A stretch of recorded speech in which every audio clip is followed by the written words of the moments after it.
Good morning. This is Seeker the Scuff coming to you live with where where is it? It's supposed to be here. There it is. Ace Attorney Investigations 2. Now you might have been wondering where I have been. I did say I was going to be gone until a little bit after Christmas, but it's a little bit later than I thought it would be.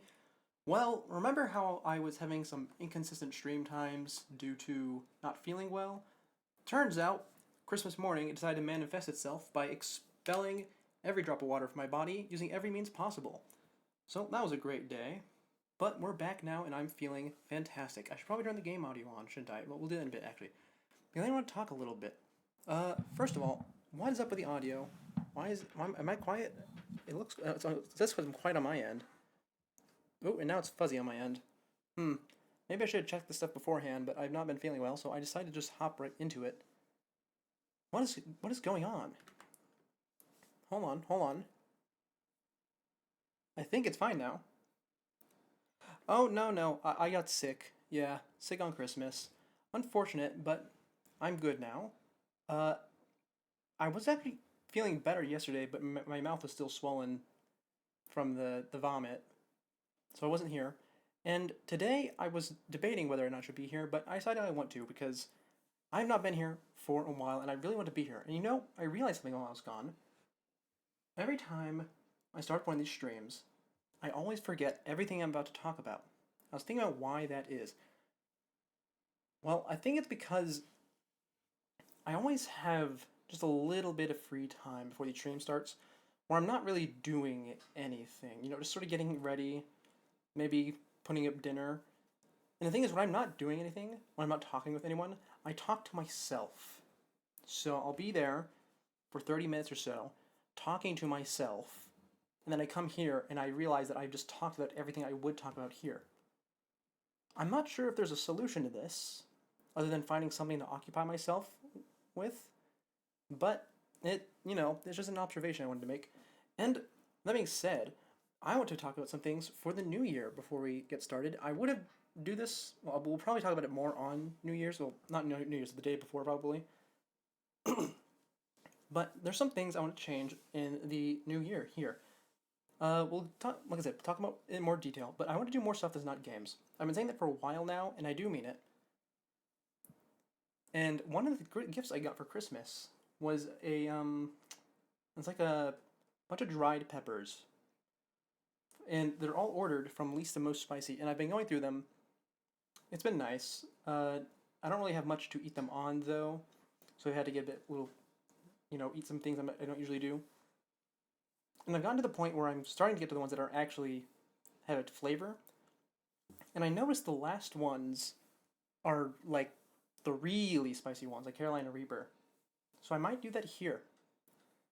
I don't think I'll be especially entertaining during it. I think I'll be suffering, but we might as well try it. Why? Yeah. Not like there's anywhere else I would try it in front of anyone. Did I have anything else I want to talk about before I get into this? Oh, right. Because I have been ill, the time between now and the previous stream have been a bit of a blur. I remember there were new characters. I don't remember how I voiced them. I don't really remember their attitudes. So they might just get completely swapped here. In fact, I am pretty sure that's exactly what's going to happen. And I think that is it. So we're going to get this entire second chapter today. It is probably going to be very long. If I had to guess, probably 5, maybe 6 hours. Memory of a theatrical British boy. Yeah, I do remember that one. Yes. I still don't remember how I voiced him, though. I think I just had to see how he moves when he talks in order to sort of feel him out. In fact, why don't we just look over the evidence before we even start? Oh, I forgot to turn the game audio on, didn't I? Here it is. I've just been banging my head to that title music this whole time, and you guys heard nothing but me. So what happened? Okay, so Knight died last time. He got hit in the head, probably knocked out to get carried here. I think that's what they're trying to lead me to. I don't know if they're going to be that obvious, though. And then he got cut in the neck for a presumably instant death. Or not cut, stabbed. There's a difference. And he was wrapped up in the tarp to carry him here, or to, like, stop a mess from being made. It's hard to tell. Someone with an inmate glove did it. That does not mean it was an inmate, though. He had a chessboard for some reason. It probably has some sort of hidden compartment on it. Full Metal Alchemist style. Someone absolutely came in through the other entrance. The rope is sort of... You can't really make any connections with it right now. And the door is automatically open for dogs, or all the animals, really. Okay, so we actually don't have much. I guess we didn't do... I mean, we only did the one investigation last time. Let's see if my throat is good enough to do these voices. Ah, I still can't believe what happened yesterday. It was terrible, the way those two treated you. Now, let's cut to the chase. I'm here to clean up your mess, Edgeworth. Oh. You know, I don't actually remember if I did him British last time. I read your comment about him being British. And I sort of leaned into that, but I think I was doing it a lot more subtle last time. The committee hereby decrees that the Prosecutor Edgeworth be relieved of his duties and replaced by Prosecutor Winner. Here ends the verdict. Judge Gavel and Mr. Winner certainly didn't mince their words. That's not what concerns me right now. I'm more worried about the committee's reasons for doing what they did, and what they might be doing next. I suspect it won't be good. Mr. Edgeworth, are you listening to me? Hmm? Yes, of course. So, this is it? You're giving up on the Bronco Knight case? No, I have no intention of doing any such thing. To walk away from the case would be to tacitly accept the committee's decision. The only problem is that I don't have the authority to continue investigating. Oh. And who's calling? Oh, there's the other guy from last time. Is it gonna be him? Oh, is it Gumshoe? Hmm? Yes? What is it, detective?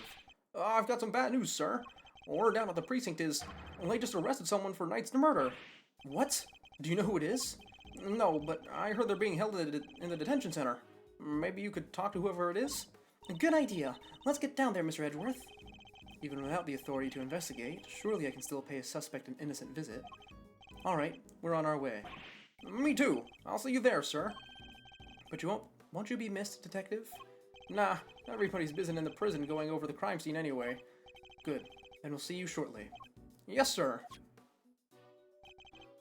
Oh, come on, Kay. Let's go. You got it. Alright.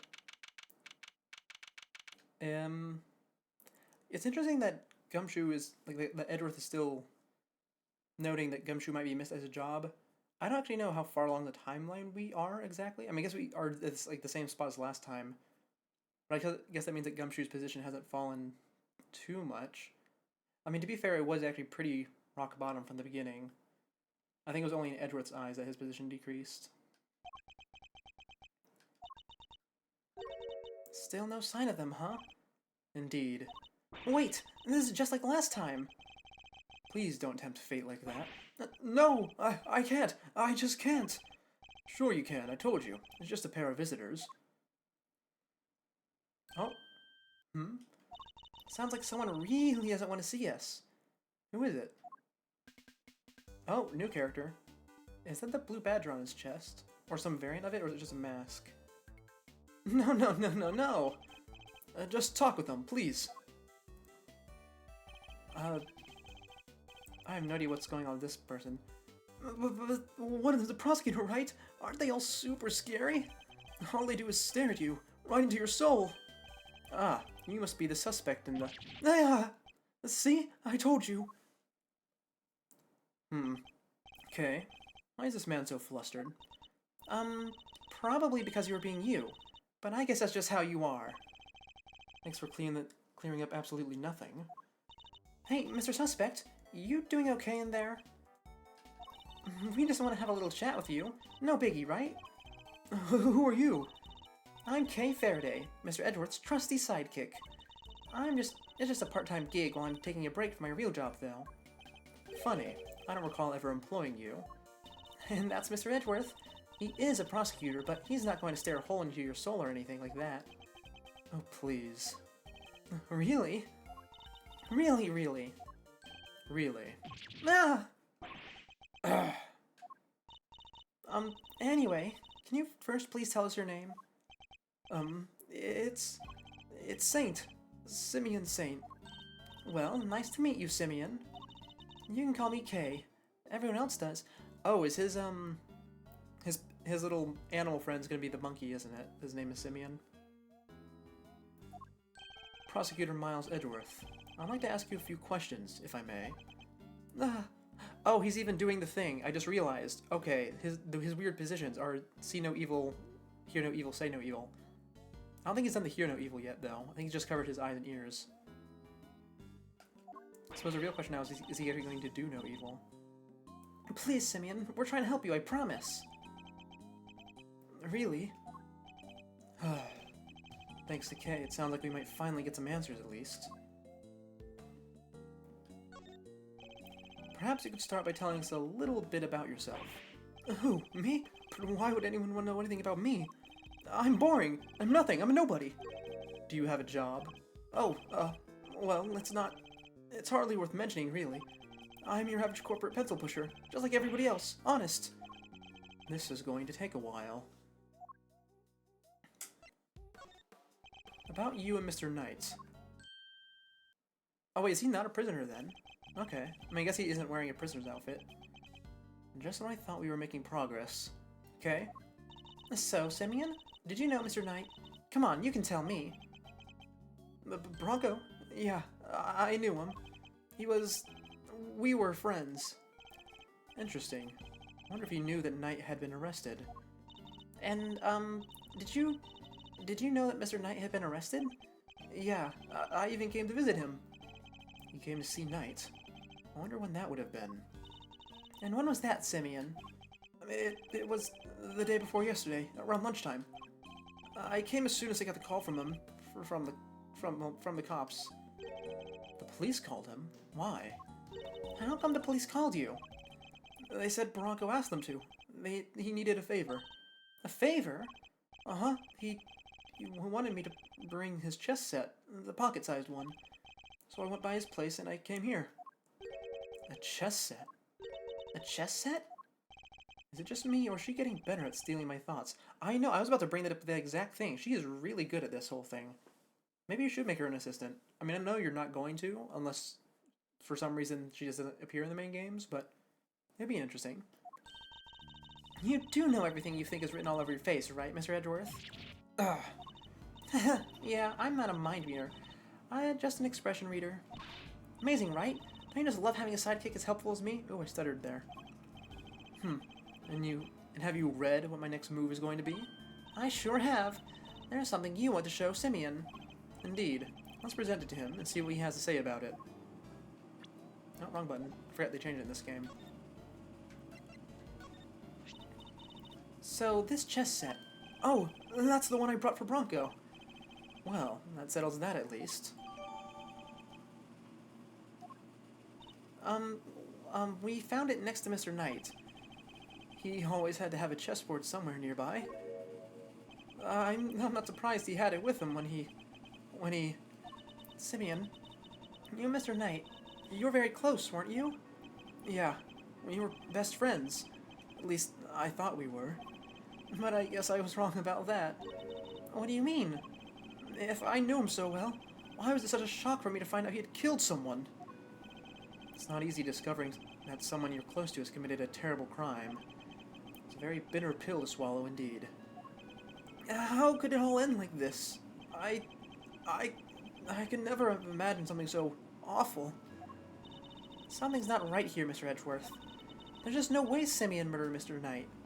Yes, he certainly doesn't seem to have an obvious motive. Then again, he wouldn't have been arrested for no reason either. I wonder what grounds they had for doing so. Why were you arrested, Mr. Saint? Oh. Say no evil. I just don't get it. Why won't he talk to me? I don't know. Honestly, I don't. Whoa! He answered you, Mr. Edgeworth. I guess he's not scared of you anymore. Thank goodness for small miracles. The cops burst into my house this morning, out of nowhere. And before I knew it, I was here. These policemen. Was there a prosecutor with them? Yes, some kid named DeWinter or something. The rookie. I thought as much. So, did they interrogate you yet? What? I'm going to be interrogated? By the cops? Well, yeah. I mean, you've been arrested. You're a suspect now. No, no, no, no, no, no, no, no, no, no. What the detectives shout at me and threaten me and... Oh, there are always these hulking guys, right? Who do you get in your face and force you to... Detective Dick Gumshoe, reporting for duty. Ah! Let's see? I told you. Please don't hurt me. Please, please don't crush me with those huge arms. No, please, I'm calling the cops. Hey, what's up with this guy, Mr. Edgeworth? Oh, nothing, detective. You're just being you. I guess it's just how you are. Huh? I don't get it, sir. Look, Mr. Edgeworth, Simeon is clearly innocent, so there's gotta be something we can do for him, isn't there? Mr. Saint? Yes? You were Mr. Knight's friend, and 2 days ago you came to visit him. You had nothing at all to do with his murder. Is my understanding correct? Yes, I didn't kill anybody. Very well. Then I will choose to believe you. And I will do that all I can to assist you. Huh? But why would you help nobody like me? Let's just say that I may not be doing it solely for your sake. Oh, you know, this is really, really weird. Because this is usually the exact situation that Phoenix is in the main game. He's the defense attorney, by the way. So it seems, I mean, I get why Edgeworth is going to go out of his way to do this. But this really seems like a Phoenix scenario. Maybe they're trying to pivot away from the way they did things in the previous game and lean more towards the main series, since that's a popular formula. But this does seem out of place for Edgeworth to be doing. I mean, okay, actually, hold on. Let me reframe that. Maybe it's not out of place for him, because Edgeworth was originally planning to be a prosecutor, and that guy from last time, who was it? Eddie Fender, seems to... not only is he a defense attorney, but he seems to have a connection to Edgeworth's past before he decided to become a prosecutor. Don't know the exact time frame for that. But this game's probably going to be going into why Edgeworth has chosen to stay on this path after finding out that his teacher was super corrupt. Well, not finding out he was corrupt. He probably knew for a while, but... Okay, you know what? Let's ride with it. Let's just say that oh, we read that one. I have something of a personal interest in this case. That's right. It's payback time. We'll show those two whose investigation reigns supreme. Oh yeah, now we're cooking. Unfortunately, I still lack the authority to conduct said investigation. As such, my resources are rather limited, and I'll need to lean heavily on the ones I do have at hand. Which means you, Mr. Saint, your information will be invaluable going forward. In other words, let's see if we can't help one another out, shall we? Oh, I just thought of something. Why don't you just borrow an attorney's badge? Then you could represent our pal here. Now's not the time for jokes, Gummy. I mean, Mr. Edgeworth is a prosecutor. He couldn't defend anyone if his life depended on it. Oh, hey, look, they're actually going to mention it. But I wasn't kidding. I just thought helping suspects, well, that's what a defense attorney does, you know? Sure, but we can do that too. The only thing that matters is that we find the real culprit in the end. So come on, let's get to work. Yes, ma'am. I'm sure you know already, but just to be clear, if our investigation ultimately proves you to be the culprit, we'll have no choice but to treat you like any other suspect. Hey, but you needn't worry. I believe you. Or at least, I decided to try, for now. Just hold tight and try to believe in us in return. If nothing else, it might help you feel a little less alone. Now, if you'll excuse me. Okay, interesting. We didn't actually get to see him do the, hear no evil pose. I suppose we're going to find out something he doesn't like. Maybe some dark secret about Knight, and then that'll trigger the pose. Or maybe I'm just being, maybe I'm just metagaming too much, who knows. It looks like we're back. Where is this on the map? This is that green room on the very left. Okay. So, we had a good game in there, but we can't even get back inside the main prison to see to the scene of the crime. Maybe defending the guy in court is our best bet after all. Gummy, can't defend for his life, remember? Well, who do we have here? Is this the guy who I think it is? It is! Okay, we got Fender. Oh, how did I do you? If it isn't Edgeworth and the gang, what are you cats doing here? Well, listen, pal. If you've come to harass Mr. Edgeworth again, I'll... Hey, easy there, Detective Flatfoot Sholmes. I'm here to work. Work? What are you... What? You're here to defend somebody? Whoa, the K-Master nails it in one. Oh man, this guy's tripping me up. Aren't you just the uber intelligence one of the bunch? Oh, right. Oh, I forgot it does that. Oh. God, he's gonna throw random bits of assorted European languages in here. Okay, right. I remember I had a whole talk about how weird the localization in this game is. Oh man, why couldn't they just have it be like some really archaic English phrase? I could do that. I mean, I guess that wouldn't fit his vibe. He's supposed to be trendy, isn't he? Well, let me think. Is there any possible alternative to that? I mean, I guess he could have just done Latin, but that would be kind of... That wouldn't give the same vibe, would it? Oh, I guess they did the best with what they have. Okay. Yeah. Yep. I definitely... I saw the umlaut, and I went, oh, they wrote that weird. And then I saw intelligentitas, and I just... My mind stopped working for a second. Okay. Let's do this pseudo-American, pseudo-European man. Uber intelligence. That's not how you use either of those words, Fender. Some may say I'm easygoing old rogue about town, but I'm actually not a half-bad attorney, which is why I've been summoned to the old Jail-a-Rooney for a meeting with our new client.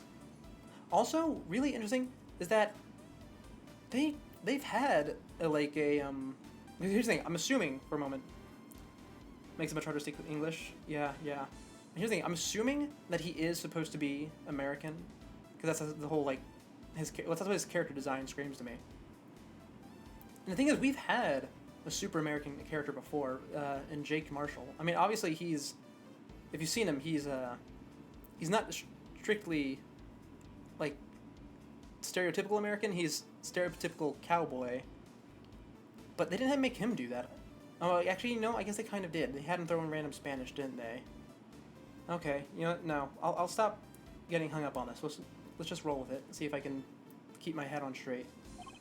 The suspect is one Simony Sainsbury. You mean Simeon Saint? Wow, that's freaky. You know more about my job than I do. Wait, Mr. Edgeworth, Mr. Fender's a defense attorney. Are you thinking what I'm thinking? I fear I might be. In fact, it could be our only option. Not so long ago, I found myself embroiled in another case that wasn't mine. I managed to worm my way onto the crime scene by agreeing to be a certain someone's subordinate. Not an experience I ever want to repeat, but I fear I may have little choice. Who is he talking about there? Is he talking about Franziska in the previous game? Oh, yeah, he is, okay. I was wondering for a second, because defense attorney, I was thinking, did he ever have a team up with Phoenix? But no, I think they've always been opposing sides, or in a client attorney relationship. Fender, hold it! Before you say another word, I just gotta point out the fine print. Eddie Fender doesn't take on associates. Say you don't so, I hear you protesting. But Papa's prosecutors are a no-go, especially those of the Von Karma variety. I should have known he wouldn't forgive me that easily. I understand why you wouldn't want to work with someone like me. What's more, I understand how you feel about all things Von Karma. But please, believe me when I say, I'm not the man I was back then. I'm no longer under my old mentor's spell. You better believe it, pal. Mr. Edgeworth's a changed man. Sure, he used to be the demon prosecutor, but he's not like that anymore. I do have feelings, Detective. Gummy's right. Mr. Edgeworth's one of the good guys now. He's not just a prosecutor, he's a hero. He got me off the hook just last month. You don't say. Well, that escalated quickly. But he was. There's no other word for it. He was heroic, great thiefly even. Please, Fender, don't you think there's something odd about the way the committee stepped in yesterday? There's more to this case than meets the eye, I'm certain of it. I just can't walk away from this. I can't! I should have escalated that volume quicker. Please, allow me to help you with the investigation. Sheesh. bow from the great Miles Edgeworth. Never thought I'd see the day, but here we are. So, enlighten me if you will. What made the leopard change his spots? Well, I suppose I would have to say the courtroom itself. I've experienced so many things and met so many people within its four walls, including some old friends who showed me a better way to be. How could that not change a person? Well, I'll be. The old you would never have bared his soul like that. That was beautiful. Hey, you might have even surprised you-know-who, and you know how much that takes. Tell you what, here's what we're gonna do. We're gonna start again with a clean slate. So, this is me. Edgeworth & Co. Law Offices, Eddie Fender, senior partner. Edgeworth? That's right. Mr. Fender here began his legal career as an assistant to my late father, Gregory Edgeworth. What? Your dad was a defense attorney? So, the you-know-who Mr. Fender keeps talking about is... The clever K-Meister nails it yet... Whoa, that word always messes me up. The clever K-Meister nails it in one yet again. That's right, I was talking about his old man. Guess you all noticed I kept his name over the door, so to speak. Least I could do for old Gregory, really. Listen, Edgeworth. Miles. I'm gonna level with you here. I don't trust you. Not fully, anyway. I just can't forget about all those years you spent licking Von Karma's boots, you know. Anyone can say they've changed. I'm gonna need you to prove it.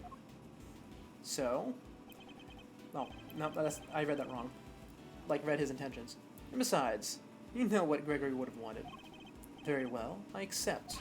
Okay, and that's enough hardball for one day. Let's move on to the fun stuff. I hereby appoint you interim associate of Edgeworth & Co. Congrats, man. I'll try not to let you down. Well, doesn't it bring a tear to the eye? The prodigal you know? It always,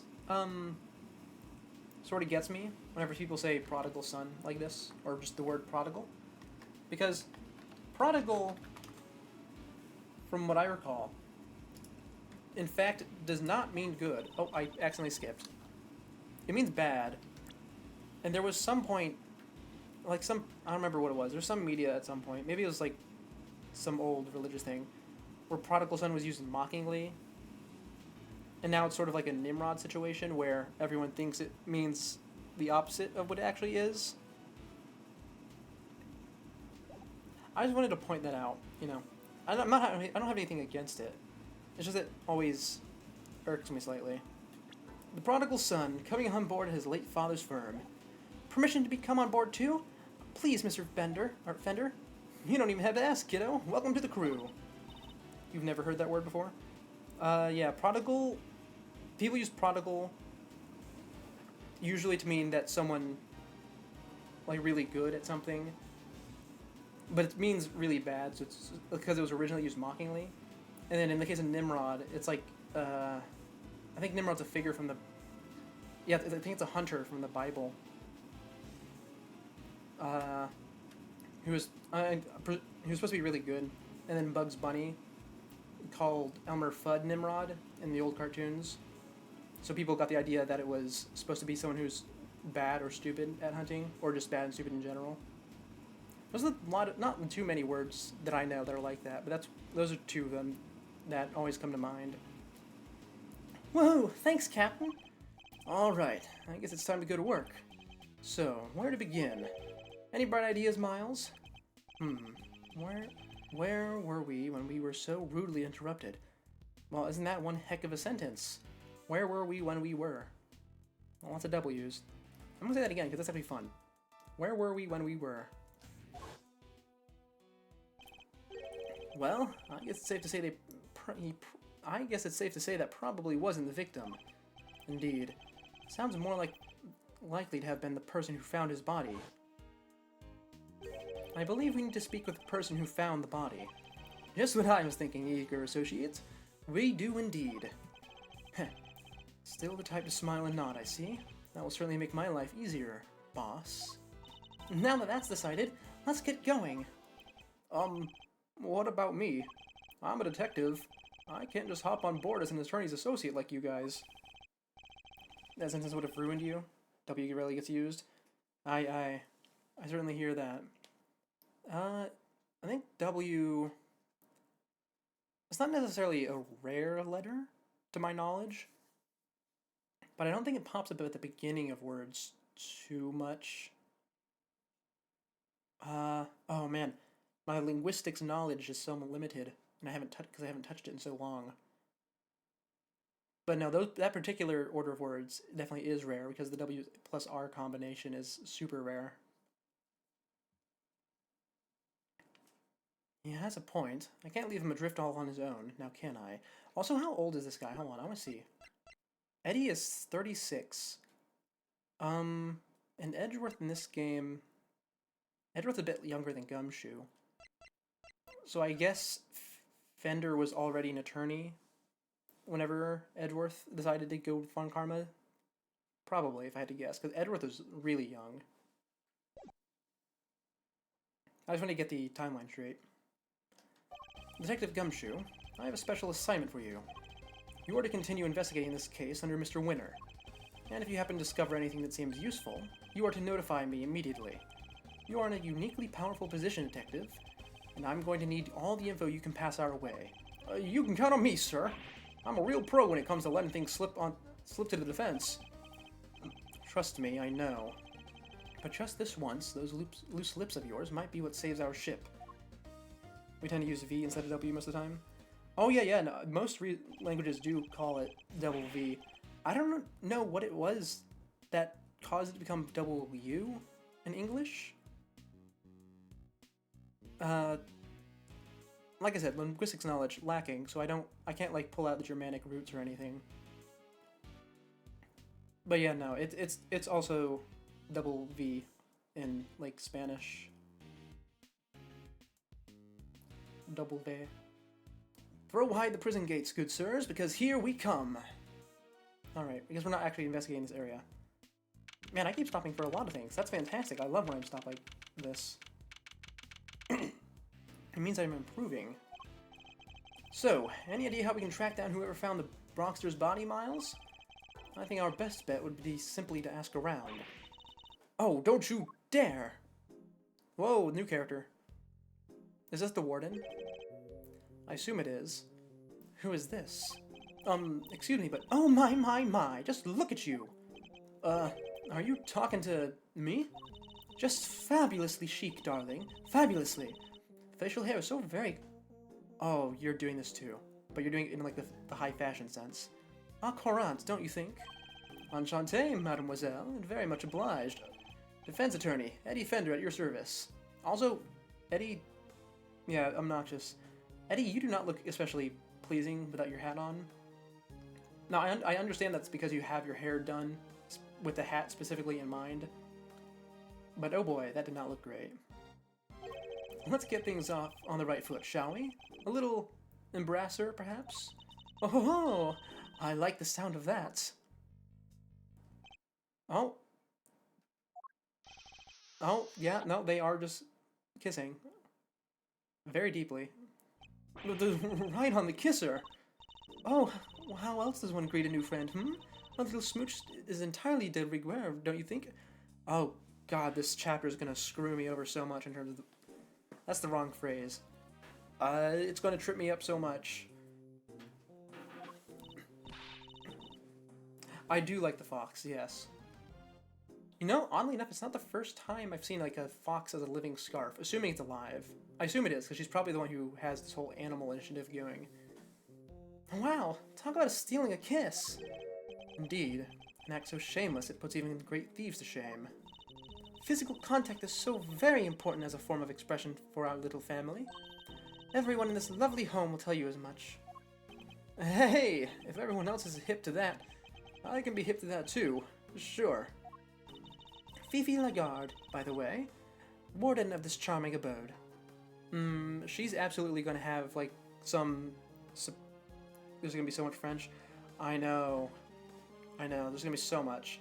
Hopefully her being here is gonna make Fender tone it down a bit. Also, she's gonna have 100% gonna have, like, some shocked or surprised animation where the jacket flies off or something. I don't know how exactly they're gonna do it, but I'm very curious for when it happens. You may call me Fifi, of course. So she's the warden of the entire detention center in the prison facility, is she? A pleasure to meet you, Miss Lagarde. Miles Edgeworth. I'm an associate with Mr. Fender's practice. I hope you don't mind me asking, but were you here in the prison yesterday? Oh, don't be silly, darling. Of course I was. Yesterday was a very important day, after all. Important in what way, exactly? A big meeting of some kind, perhaps? You think she's going to encourage the French more? I'm not so certain about that. Fender seemed really off-put by the kiss. I have a feeling he's going to try not to catch her eye too much. A meeting? Oh, heavens no. I couldn't think of anything worse. No, yesterday the circus came to visit. Oh, God, the circus. Oh, they even found the same music. Oh, that's terrible. This is... Okay. So, the circus is from the second game. And now, if you ask anyone about their opinion on the games in this series, the second game is always going to be the worst, or the second worst, depending on who you ask. And one of the big reasons is because of this trial. The trial with the circus in it. It's so terrible. Every time they bring it up, I have to stop and talk about it, because it's so bad. It's the worst. I tried, when I was playing it, I really tried to make it interesting. In fact, I had a whole headcanon theory about how it was going to play out as I was going through it that would have made it so good, and every time they just chose the worst option. It was horrible. I hated it. I hate it. I hate it. I hate it. I never want to do it again. I never will do it again, in fact, because I have no reason to ever replay that trial. Oh man, that circus was the worst. Okay, you know what? The circus rant over. Move on. It was a simply spectacular event featuring some terrifically talented animals. Anyone who was anyone had to be there. If you were here at home, you were watching the show with me. The performers set up a special stage in the yard just for us. We are one lucky family who... I don't know how to pronounce French. Skip the word. So, she was the circus performance for the inmates yesterday morning. Mr. Carcerato mentioned the show yesterday as well. We must have been talking about the same thing. What time did the show take place? From around 8 until 10, maybe? Yeah, something like that. Meaning it finished right around when the body was discovered. And by dint of having attended the show, she has a reasonably solid alibi. Oh, the fox is alive, I just noticed. Fantastic. Oh, would you look at the time? Sorry, darlings, but I must dash. Feel free to explore our home. Mikasa, Sukasa, and all that. Ciao for now. Oh, and there she goes. Please let me walk around. I want to go look at the parrot's cage. Well, what now, Mr. Edgeworth? The person who found the body screamed, and that scream was heard by one inmate that we know of. Therefore, our first task is to question this inmate and see where his information will take us. Oh, I can walk around. No! No, it won't scroll left. Yeah, the fox is definitely alive. Okay. So, I think I mentioned it briefly last time, but the reason I went indirect with this cage so much is because I'm pretty sure this exact parrot, or rather this exact parrot illustration was used in a previous case where the parrot was a testimony. I wanted to come over here and confirm if it was the same one or not. I doubt it. Or, actually not really. I don't think the owner of the parrot had any family, so maybe they just took it and put it here. But yeah, no, this exact parrot illustration was used previously. Oh, actually, you know what? It might be the same illustration because this is the remaster, and everything's been changed from pixelated to, like, artwork. I mean, I guess I could put it on the pixelated mode to look at it, but I don't know what the parrot looked like in pixelated mode. Well, it's fine, it's fine. Let's go talk to the prisoner, shall we? Oh, it scrolls this way. Why couldn't they let me scroll it the other way, A shame that. About the person who found the body. Do you happen to know where he is right now? Should be in one of the workshops, I guess. Usually is at this hour. And it seems the workshops are our next port of call. Oh, there's two of them. I didn't even notice that last time. That's important. Probably. I can see the crime scene through the window in this door. Mr. Edgeworth, you can't just shove your whole face in front of a window like that. You have to do it more sneaky-like. Steal a few good looks while keeping out a lookout for your enemies. I am not a criminal, Kay. So why should I have to behave like one? Yeesh, I was just trying to teach you my special sneak peek technique. Well, I have no need for any such technique, thank you very much. Hello? Anybody in there? Nice try, kiddo, but this isn't a bathroom stall. Yo, you there? Can you help us out here, my good man? Yes, sir. What can I do for you? Is somebody using the workshop right now? Oh, wait. Is someone using the workshop right now? Yes, sir. One of the prisoners is in there. I just confirmed it myself during the noontime roll call. We'd like to speak with the prisoner, if that's alright. Oh, sure. I'll go fetch him right now. Won't take a sec.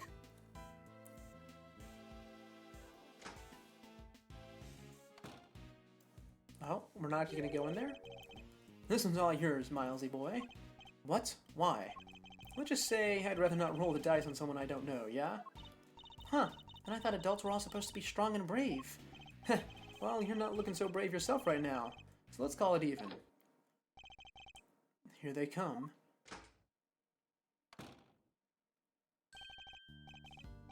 Oh. Oh! I know this guy! I know this guy! Oh, who was he? Who was he? Oh, he's shown up before. What was your name? You are from the first game? First trial? The tutorial? And your name was Mr. Sawit. That's it. Your name is Mr. Sawit. Because Phoenix Wright made the joke about your name should be changed to Mr. Did It because you are a murderer. Okay. Now that I remember who you are, let's give a little recap. In the first game, this guy was a thief, and he was going around robbing apartments in a big apartment complex. And someone walked in on him, so he bashed their head with a little miniature statue of the Thinker, which was actually a clock that activated when you hit its head. And the power was out at the time, and he got caught because he knew what time it was whenever the body was discovered because of the clock, which was the only one in the entire floor, pretty much. Yep, I remember him. I remember him now. I don't actually think I did a voice for him back then. I was just playing the games on my own, so I was just sitting there quietly in my room. Hello. Yes, hello. I hear you wish to speak with me? Not exactly the hardened criminal we were expecting, is he? My name is Miles Edgeworth. I'm a public prosecutor. Oh, yes, also, Miles was not the prosecutor for that case. It was Winston Payne. So that's why they don't know each other. A prosecutor, you say? Hold it. Eddie Fender, attorney at law. What happened to being too scared to handle this? Listen, sorry about my pal here. He gets the weirdest ideas. Prosecutor indeed. That'll be the day. He's actually just an associate. Geez, Miles, get a grip, will ya? He's right. I mustn't forget that I'm a defense attorney's assistant for the time being. That explains it. I did think you looked a little different from the prosecutor I spoke with yesterday. So he's already spoken to Winter. Would you mind answering a few questions? No, of course not. I'll be delighted. The name's Sawit. Frank Sawit. The witness is all yours, my young associate. Sure, have the intern do everything, why not? Mr. Sawit, you are no doubt aware that a murder took place yesterday. Would you mind telling us where you were at the time the body was found? Yes, I was in the workshop there, working as one might expect. What kind of work do you do here? Well, I'm actually retraining at the moment. I'm hoping to become a stylist, you see. A pet stylist, that is, yes. So I've been studying hard and practicing every moment I can. An unusual field of study, befitting an unusual prison, I suppose. And that's it. I certainly didn't see anything. Interesting. I barely asked him anything at all, and he's already sweating bullets. So, yes, I'm afraid I won't be able to help you. Sorry. No, I'm the one who's sorry, Mr. Sawit. For this interview has only just begun. I mean, even if you were to ask me, You know something, don't you? That's... He's definitely hiding something. I'll need to push him a little harder if I'm to get any answers. Alright. Are we... Oh, yep, we're doing chess. Okay, I was about to call it. Oh wait, there's a time limit during this. Okay, so once I hit this button, I need to be prepared to go quick. I didn't see anything. I really can't help you, I'm afraid. Something tells me he'd be a good poker player. It's hard to tell much at all from his face. And I don't think he'll be giving me much in the way of physical cues, either. Oh, you know, you are right. He does only have one glove in his pocket, doesn't he?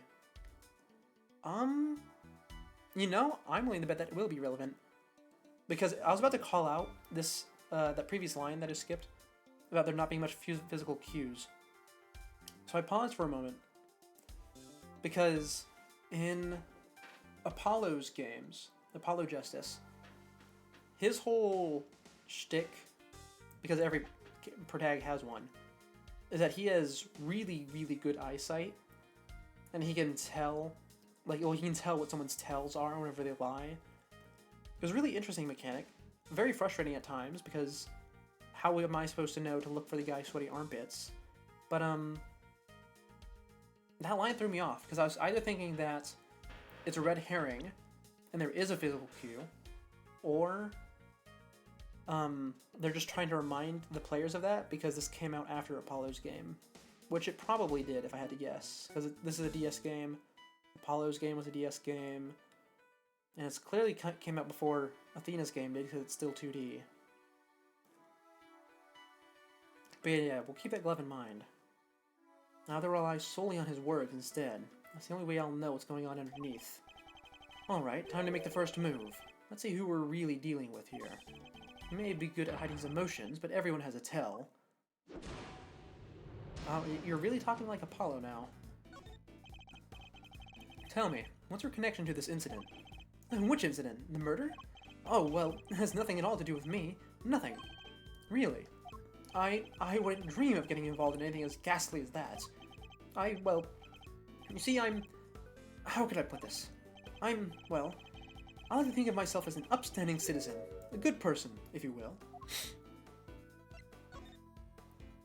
Forgive me, Mr. Saw, but under normal circumstances, good people do not tend to end up in prison. That's, So, you do well to tell me what you know about the incidents. How many times did I tell you people? I don't know anything, I swear. Surely you've noticed, Mr. Saw, that I have you exactly where I want you.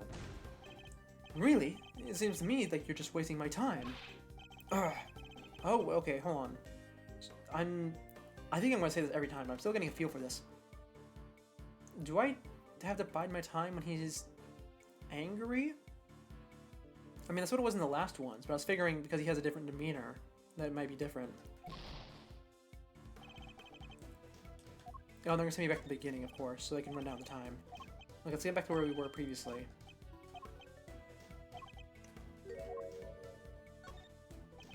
Oh, also my nose just cleared up. Oh, that's been bothering me for a while. I didn't actually bring it up. It's making it hard to do voices. If you don't have anything else to ask me, I do need to be going. Perhaps a little more proactivity is called for. Wait, that's not it either? Oh, wait, did I hit the wrong button? Like, well, not did I hit the wrong button. Did I do it early? Is that what happened? I'm not actually reading it on the second time, or third time around this time. I probably just did it on the first one instead of the second one. Sorry, I don't know what more to say, but I can't help you. My apologies, Mr. Sawt, but considering that the incident occurred right here in the prison, I find it very hard to believe that you know nothing at all. Oh, well, yes, I suppose I can see how it might seem unlikely, but it's true. If you're looking for the person who found the body, you'll just have to look somewhere else. Why do you think I'm looking for the person who found the body? I certainly never mentioned any such thing to you. Is it because you do know something you're not telling me after all? No, I just sensed that that's who you might be looking for, that's all. I'm simply a pet stylist in training. I don't know anything, truly. There's no doubt about it now. This man is hiding something big. In which case, let's find out what he did yesterday, the day of the incident. Oh, it's a full restore of your HP, of your time. Okay, I guess that makes sense. It's a timer. Tell me about the day of the incident. If you really don't have anything to do with the murder, then you have nothing to hide, right? Well, the day of the incident? Oh gosh, I mean, so much happened. What was it like here in the prison yesterday morning? I really don't remember. I don't have the best memory, I'm afraid. I don't have a clue as to how you... Oh, wait, really? I don't have a clue? We do have a clue. That's why I did that one first. The circus was here. Okay, that's fine. I'm getting ahead of myself, I suppose. Or getting ahead of the game, rather. I want to know what you were doing, Mr. Sot, in detail. I told you, I'm a pet stylist in training. And that's what I was doing yesterday. Training. Specifically, I was giving the animals a trim. You didn't notice any commotion at the time of the incident? I'd imagine things were suddenly quite tumultuous around here. Well, commotion, you say? No, not really. Maybe I heard someone, but... Were they laughing? Surely you've noticed, Mr. Saw, that I have you exactly... Oh, okay, that's the failure dialogue. Okay, we can skip that in the future then. I guess I just have a completely different mindset than Edgeworth does here. Maybe that's why I'm struggling with this. I mean, it could also just be as unintuitive as I think it is. But I don't think I can really give that judgment yet, because this is only like the third time the game had me do this. You heard someone? Was this someone screaming by any chance?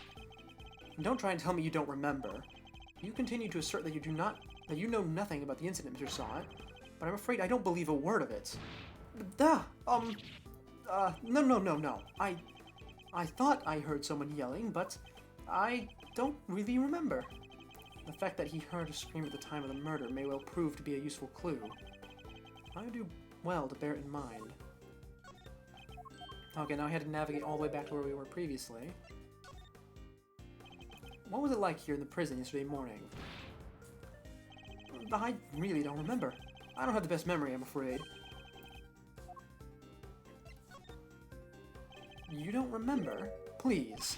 You literally just confirmed that you heard a scream. But I might have been mistaken. The truth is, I really don't remember. Your memory fails you yet again? How convenient. But I know you're lying, Mr. Sot. How dare you talk to me like... I mean, I'm not lying. Look, if you must know, when I'm working with the animals and I get into the zone, they're all I see. Am I to understand that you have something of a talent for animal grooming, then? Well, my scissor technique could use a little work, but I'd say I'm quite good with the animals. They seem to like me. I'm especially good at calming them down when they get scared. Scared? And when exactly do they get scared? Surely it doesn't happen very often. Well, that's... No, thankfully it doesn't. A scream would certainly frighten them. A loud scream would certainly frighten the animals, wouldn't it? Why are you going to such a length to deny having heard the scream? What is it you're hiding, Mr. Saw? Tell me. I can assure you, I'm not hiding anything. I'll admit I did really hear somebody scream, but I'm not hiding anything, I promise. The mask is finally beginning to crack. Now shattered completely by asking about the scream itself in more detail. Okay, final stretch. I'm afraid you're about to learn a painful lesson, Mr. Sot. That hiding things from me never ends well for my opponent. When did you hear this scream? Oh, wait, now I remember. I forgot about the show. They put on a show for us prisoners around the time of the incident, you see. Yes, performing animals, if I remember rightly. That's where I was in the morning. So now you wish to claim that you didn't hear a scream because you were at the show. You do realize it goes completely against everything you've told me so far. And what are you going to do about it, huh? That is, my memory is patchy, as they say.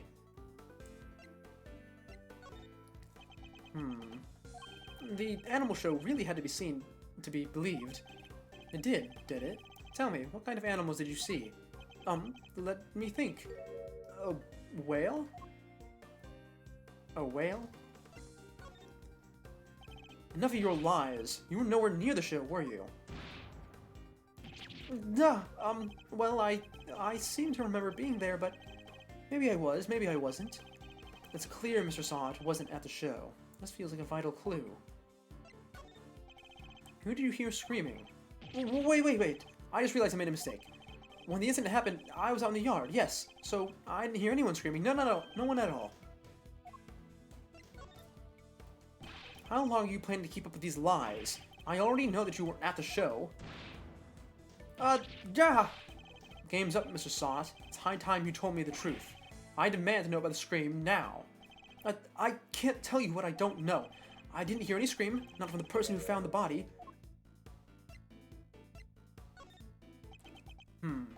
If you don't have anything to ask me, I do need to be going. Oh, no, I had to be aggressive there? He seemed like he was freaking out a bit. Okay, I have some thoughts to give on this once I'm done. But let's get through it for now.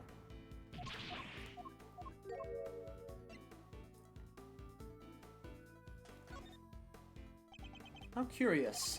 Most people would assume that the scream had come from the victim. So then, why do you think it came from the person who found the body, Yeah, I made a mistake, that's all. How, Mr. Sot? How do you know that it was the person who found the body who screamed? I don't know why he would choose a whale. No, yeah, that threw me off a little bit too. It's because you're the one who found the body? Huh. Shall I tell you? You knew because it was you who found the body. And the scream that was heard when the incident occurred didn't come from the victim. It came from you! How did you... It's true, I admit it, but what gives you the right to treat people like this? Checkmate. Okay, I needed to give my thoughts on that segment. So, a second ago I said I don't think I can give my full thoughts on this because I've only done a few of these. And I still hold true to that.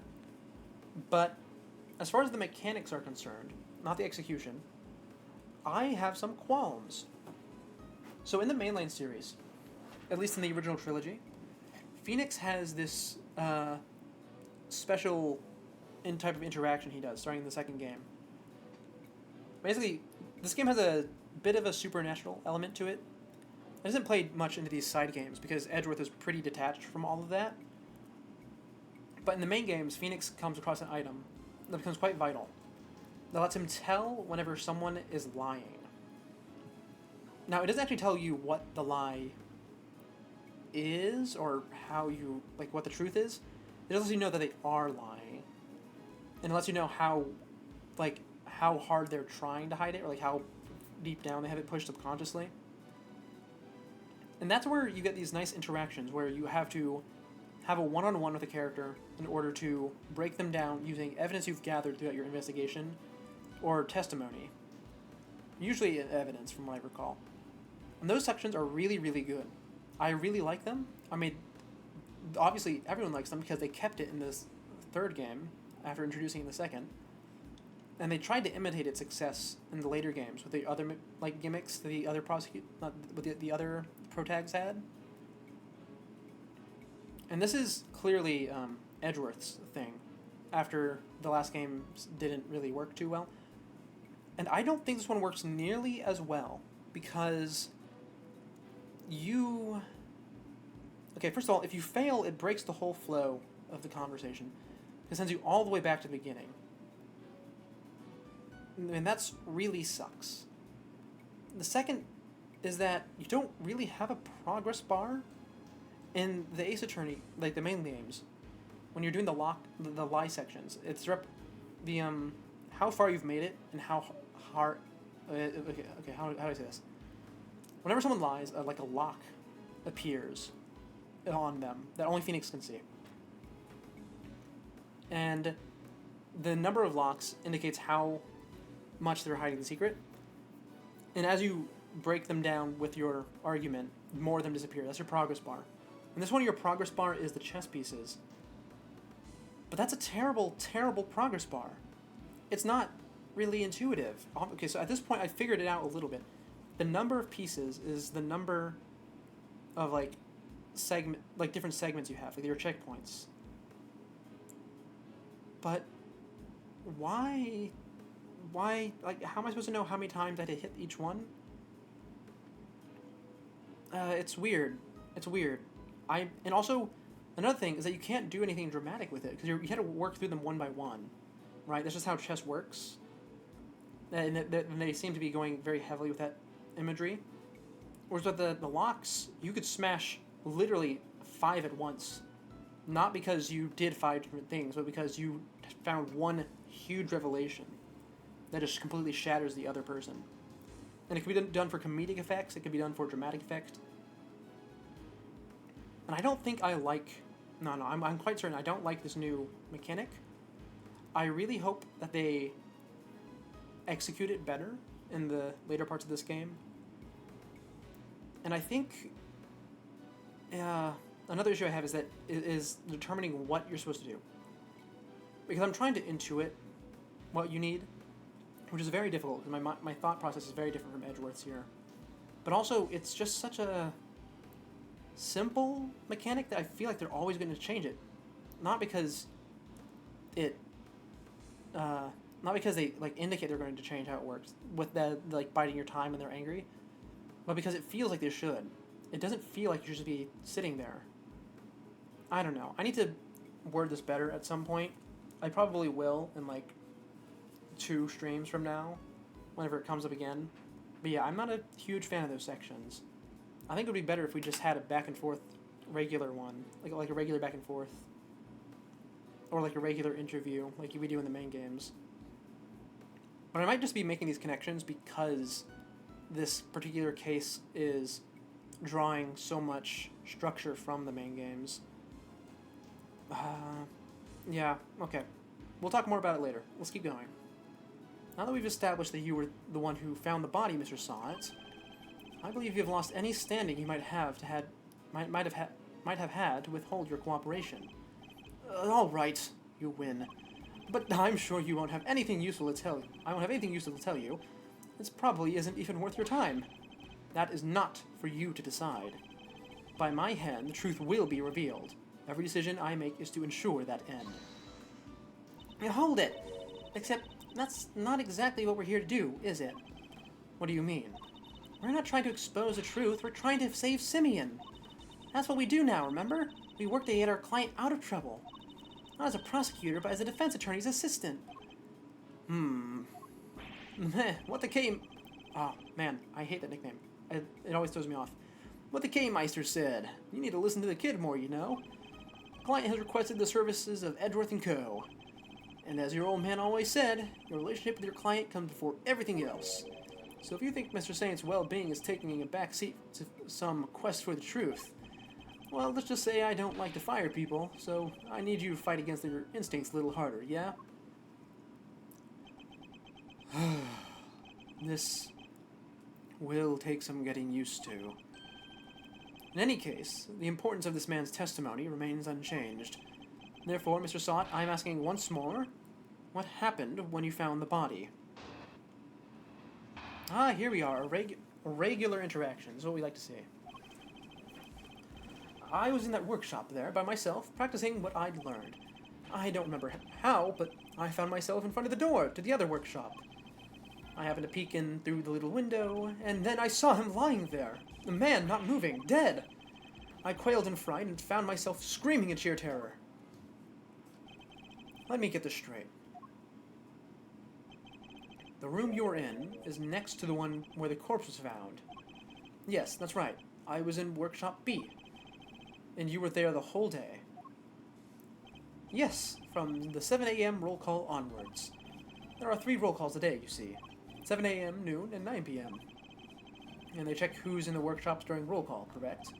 That's right. Nothing was reported to be amiss at 7 a.m., which means that night's body wasn't in the workshop yet at that point in time. That is very interesting. Yes. Are we getting the other roll calls filled in? Yes, that means the murder took place after 7 a.m., which puts it right around the time that the show is happening. Ah, yes, the show. I remember the other prisoners were going to see it. And therefore, anybody who wasn't at the show has no alibi. Will that be a fair assessment, Mr. Sonnet? I guess so, but I only found the body, I swear. There's a clear contradiction in Mr. Sonnet's testimony. Rooting out should be my first priority. Why were you out of the workshop? Are you allowed to just walk out anytime? Yeah, you're in the workshop practicing by yourself, that's fine. And you don't remember how, but you found yourself in front of the door to the other workshop. What is this statement, huh? What is this? What is this garbage? Get it out of here. Press. You found yourself there? Really? That's right. And then I found myself peeking through the window in front of the door. Why did you think to do that? Gosh, I don't know. I just found myself doing it, really. You clearly weren't concentrating on your work then. No, that's not true. I'm a model prisoner. It's just all the other prisoners had gone to watch the show. I guess I was, well, kind of lonely. Like being stuck at school after everybody else has already gone home, huh? Yes, exactly like that. Anyway, I found myself in front of the door to the other workshop and... Really? Edgeworth's just gonna let that slide? This garbage testimony? That's amazing. In the first... Not the first game, but like the previous game, he was tearing in anyone who even tried to do that. Okay. In that case, I suppose we'll keep pressing the other ones, because I don't really know where I would go into through here. Hold it! Doesn't mean you didn't get a good look inside. No, I couldn't. The window was not only small, but it has bars over it, you see. Not exactly a panoramic view.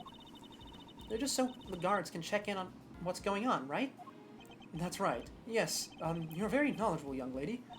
You bet. Guess you could say I know a little something about prisons now, too. I'll have to remind myself to address this newfound interest later. Anyway, yes, I peeked in through the little window at the workshop door.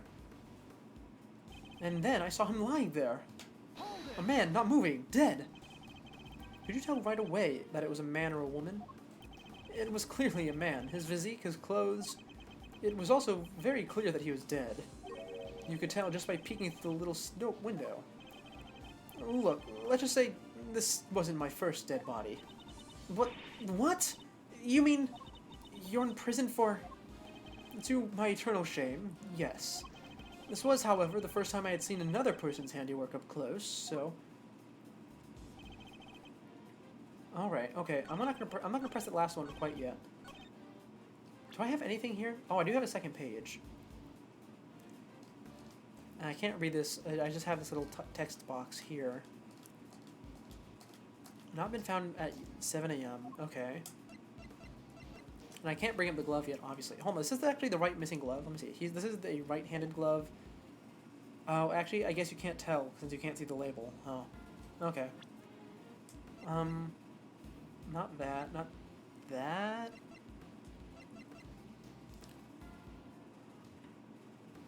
Prisoners are not allowed to move out freely. Okay, maybe I do just present here instead of pressing.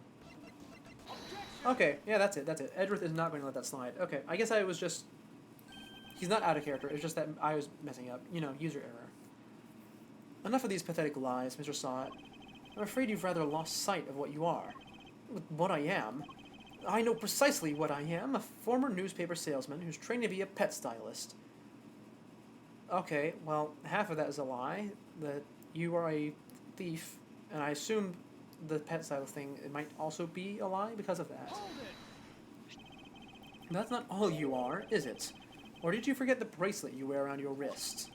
A bracelet that marks you as a prisoner, and therefore unable to move around as you please. As we both know, stepping outside that door would have sounded an alarm. Well, that's... There's no way you could have looked into the other workshop without leaving the room you were in. Yeah, Hooey! Stylishly done, Edgeru. But doesn't this mean that Mr. Sott couldn't have found the body then? Good question, Kay. Perhaps Mr. Sott himself can explain. So, actually, I may have forgotten to mention one very important detail. Sorry about that. I can explain exactly how I was able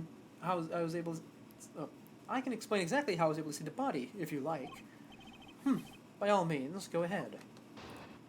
You got it. There's a little trick we prisoners know about, you see. As long as you leave your bracelet inside the door, you can lean out without triggering the alarm. And that's how I was able to peek through the window and into the workshop next door. Inside, I spotted the victim's dead body, which made me scream in fright. So he's saying he was able to take a look next door because he had kept his arm inside workshop B as he leaned out. Please, don't tell anyone about our little trick, especially not the guards. Please? Is that it? Is that all he was hiding? I better dig a little deeper into his testimony, just in case. Okay, so... First of all, your arms are not that long to reach that far between those doors. Oh, actually, you know what? No, it's probably just an illustration thing. I don't... Okay, hold on. Let me think for a second. Okay, so... Either the illustration is just a bit off in terms of perspective and you can't actually see that far, like reach that far, which is a possibility. I mean, the backgrounds aren't known for being especially important usually. Or he found a way to take his bracelet off, or if he found a way to get through the door without triggering it. I'm assuming it's one of those latter options, because that would kind of blow this case open to all sorts of possibilities. So let's see what we have here. Yes, little trick. As long as you leave your bracelet inside the door, you can lean out. That's so. Do I have anything on your bracelets in here? I don't think so. No, I don't. But you can open the door. That's interesting. I thought it would, like, the door would be locked. Let's start pressing these statements, shall we? Hold it! I suppose this allows you to enjoy a little taste of freedom. It does. To be honest, it's one of the few things that brings me joy anymore. Rather surprising source of joy, but rule breaking isn't exactly a demonstration of remorsefulness, is it? Oh, but I am remorseful. I always am. I'm a model prisoner, after all. I'm beginning to suspect that he doesn't know what a model prisoner actually is. You use this trick to peek through the window. That's right, yes. I made sure the guard wasn't looking and leaned out into the corridor. Hold it! Why did you make so much of an effort just to take a look? Well, you see, I heard noises coming from next door.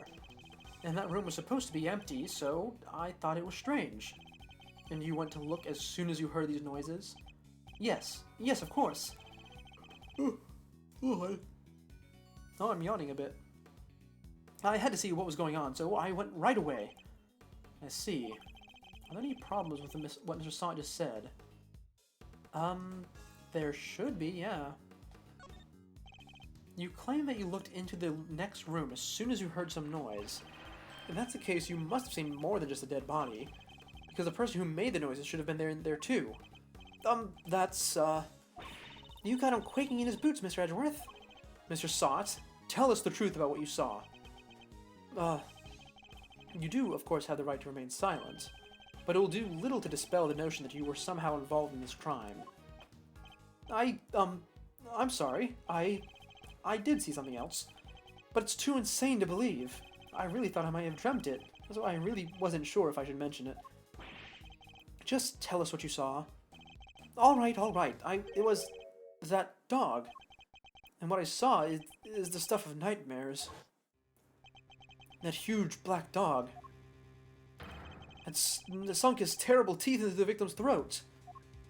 But what? What did you say? It was hellish. Utterly hellish. That beast, that awful beast. He killed him. Suddenly I don't feel so good. Jeepers creepers, that's awful. Talk about traumatizing. It was dreadful, horrible. Now you know why I couldn't help but scream. So, there's a man-eating dog in the prison's animal population, is there? I somehow doubt it. Knight had a neck brace on. And it said he was stabbed to death in the neck. Stab wound, singular, to the throat. Unless this dog has one really big tooth, which it has not in any illustration so far. That's definitely just a red herring. Probably an intentional one by the actual murderer.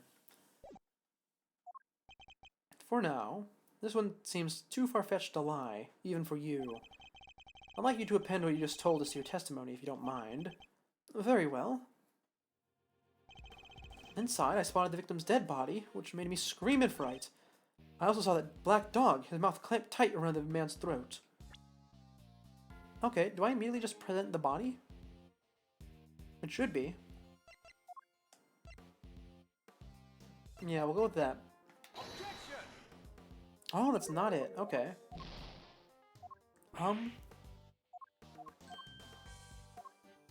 What would it be then? Not the glove. I mean, I guess it could be the glove. It could be the tarp. Where did the dog go? Let me press this the thing actually. You're saying this black. You say you're sure this black dog was biting the victim's throat? Yes, but there was blood everywhere. The beast's mouth was dripping with it, and whoa, whoa, whoa! Spare us the gory details, will you? What about the victim? Was he? Yeah. Don't say it. Don't say it. You really need to ask him that, Mr. Edgeworth? Ah, hey, Kay. What was that punch for? I'm on your side here. He wasn't moving at all. He was just lying there. Meaning he was already dead. There was so much blood just oozing from his neck. Oh, and he was dead as a doornail, I'm sure of that. Not even a twitch of a finger, just lifeless. Yeah, ugh, alright. Oh no, enough already. Why do you have to get into every little detail like that? They give you a nice and accurate testimony. That is what you want, isn't it? Shall I add what I've said to my testimony, Mr. Edgeworth? Please do. It was awful, I tell you. Terrible. Oh, okay, that's what we needed. We need to press it again. He was dead as a doornail, you're sure of that. Not even a twitch of the finger. Oh, in that case, where do we want to go from here? Not even a twitch of the finger, you say.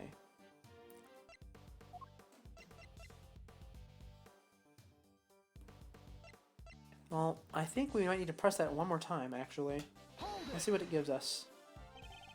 You paint a very vivid picture. Well, I had a front row seat, I suppose. I could almost feel the agony of the poor man's final moments. I don't think I'll be getting any sleep tonight, Mr. Edgeworth. You won't? Well, that's unfortunate.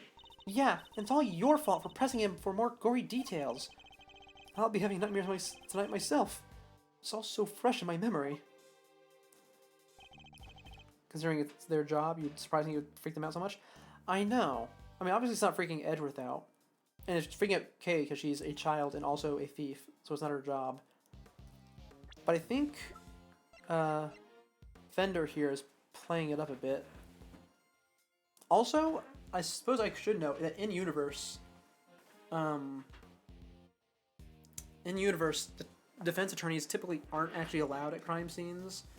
It's heavily skewed in favor of the prosecution because only the prosecutors are allowed to be there, plus the detectives. The reason you get to in the main game is because Gumshoe just lets you in because he likes you, or because you trick him. One of the two. Oh, yeah, see, look at that. I was right. We do need a double press because we got a new line. I remember seeing his ring gleaming as if it caught the light. It featured a snowflake motif in relief. Now that is interesting because we did not see a ring on him. Oh, wait, no, we did. We did. Oh, I forgot about that. But there was a tarp, so that was covering it. Objection! What? Oh, do I need to present the body instead? It might be that. Hold on. Let me try that again. Objection! There we go. That's weird. You'd think that's a spot where they make both of them correct, but I suppose not. A ring with a snowflake relief. Relief? Oh, okay, I thought he was going to say motif. It's not. Yes, I saw it clear as day. It was carved in such fine detail. Interesting. Your testimony is certainly very accurate. In fact, I'd say it's just a little too accurate. And? What's wrong with being too accurate? I mean this. You testified to having seen a ring with a snowflake design on it. And while the victim did indeed have a ring on his finger... See? Exactly what I said. There's no way you could have seen it. Take a look at this photograph. As you can see, the victim's right hand was covered by a tarp. It would have been impossible for you to see his ring, let alone what design was on it.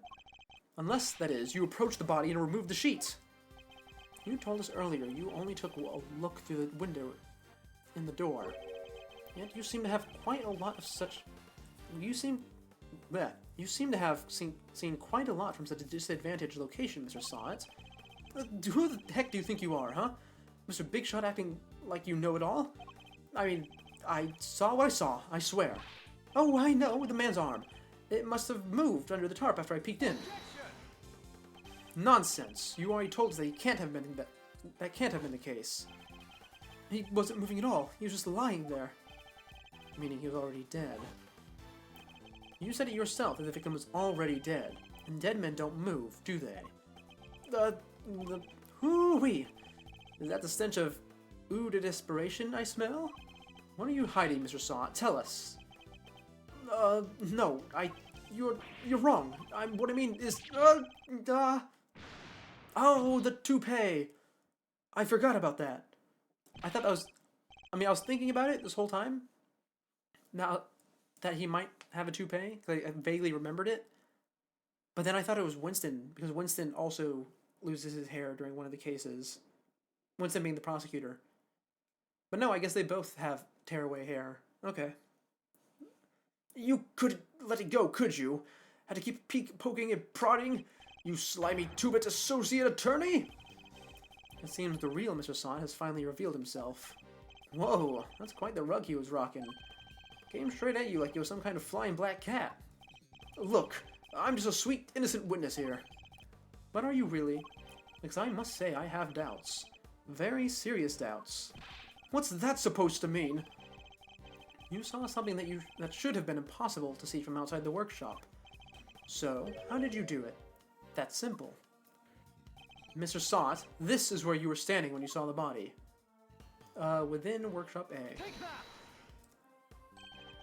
You were in the same room as the body. That's the only way you could have seen the relief on the ring. Say what you want, but you don't have the shred of evidence, do you? Nothing to prove I was in the room with the body anyway. You can't prove it, can you? Because I was in the next room over, minding my own business and looking after the animals. Why would I have signed out a pair of rubber gloves? For fun? No, put up or shut up. I want to see evidence that proves I was in the room with the body. Take that! Hey, the rubber gloves are coming in now. Remind me, Mr. Sot, what were you doing when you discovered the body?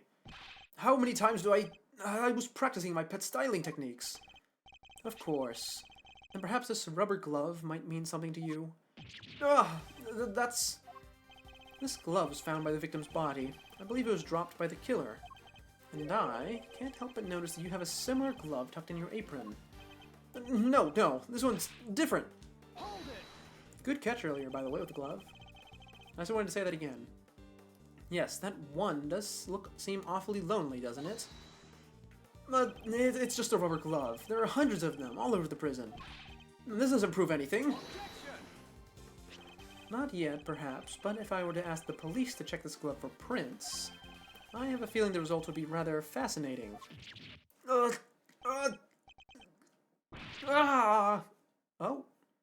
Breakdown without the animation. Interesting. It's over. Objection!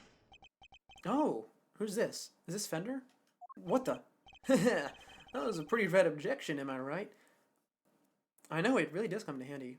I mean, attention to detail is important in these games, and I tend to overlook the visual aspect until I officially have an investigation declared.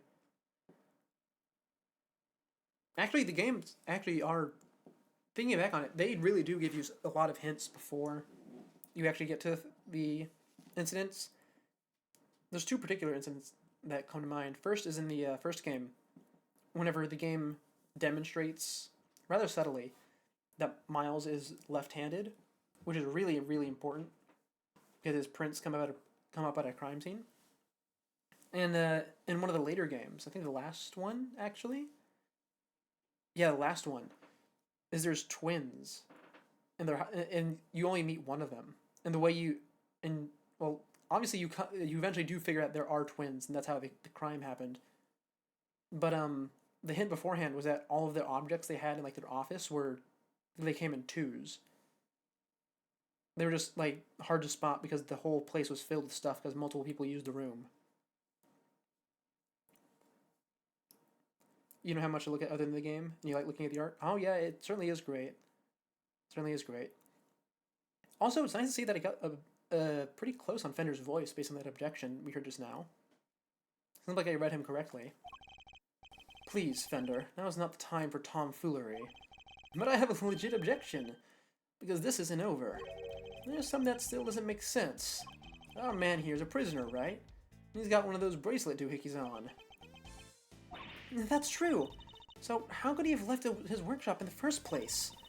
His bracelet would have triggered the alarm if he tried. Right. We don't have a good explanation of that yet. Well, anything you'd like to share, good buddy? We're all friends here. Ugh. That's weird. You should be clinging onto that bracelet like the big round lifesaver it is. In what way? As in, it's the best hope for our wig-flinging friend here. Well, as in, it's the best hope our wig-flinging friend here has for getting off the hook for murder. That was, not a great reading. What even is that sentence? It's so strange. Wig-flinging friend. Man, Fender, you are really throwing me for a loop, hey?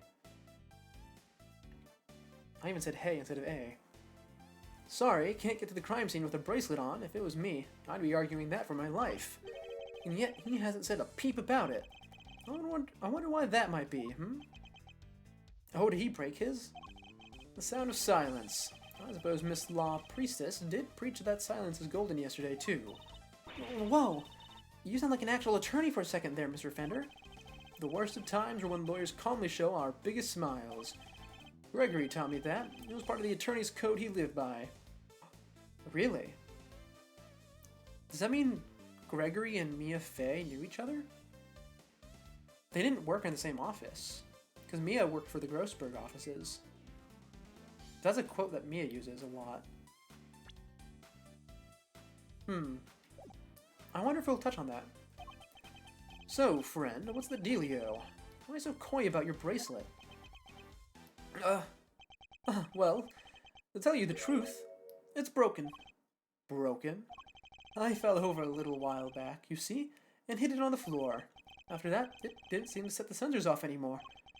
I should have told the guards about it, I know, but, well, it was awfully convenient. I see, so your bracelet is broken. Oh! Which means that he's the fixer, right? The guy who... I remember that just now. There's a guy called the Fixer who gets people stuff when they want it. I assume that's him. Since he can go anywhere. Either that or it's one of the animals. Maybe both, who knows. I mean, they do all have an animal companion. I see. So your bracelet is broken. But do they really break that easily? If so, then this prison has a serious security problem. You there! Can we have a moment? Aw, aren't you just the cutest? Ahem. Meow, how can I help you, sir? This prisoner's bracelet appears to be broken. What? Really? That's not good.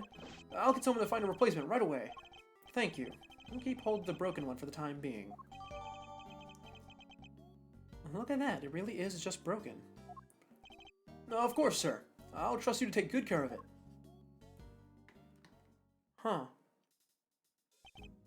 Sweet. Bracelet sorted. Now, to turn our murderer in, yeah? What? No. I didn't kill anybody. Whoa there, Palio. You were the one who said your bracelet was out of commission.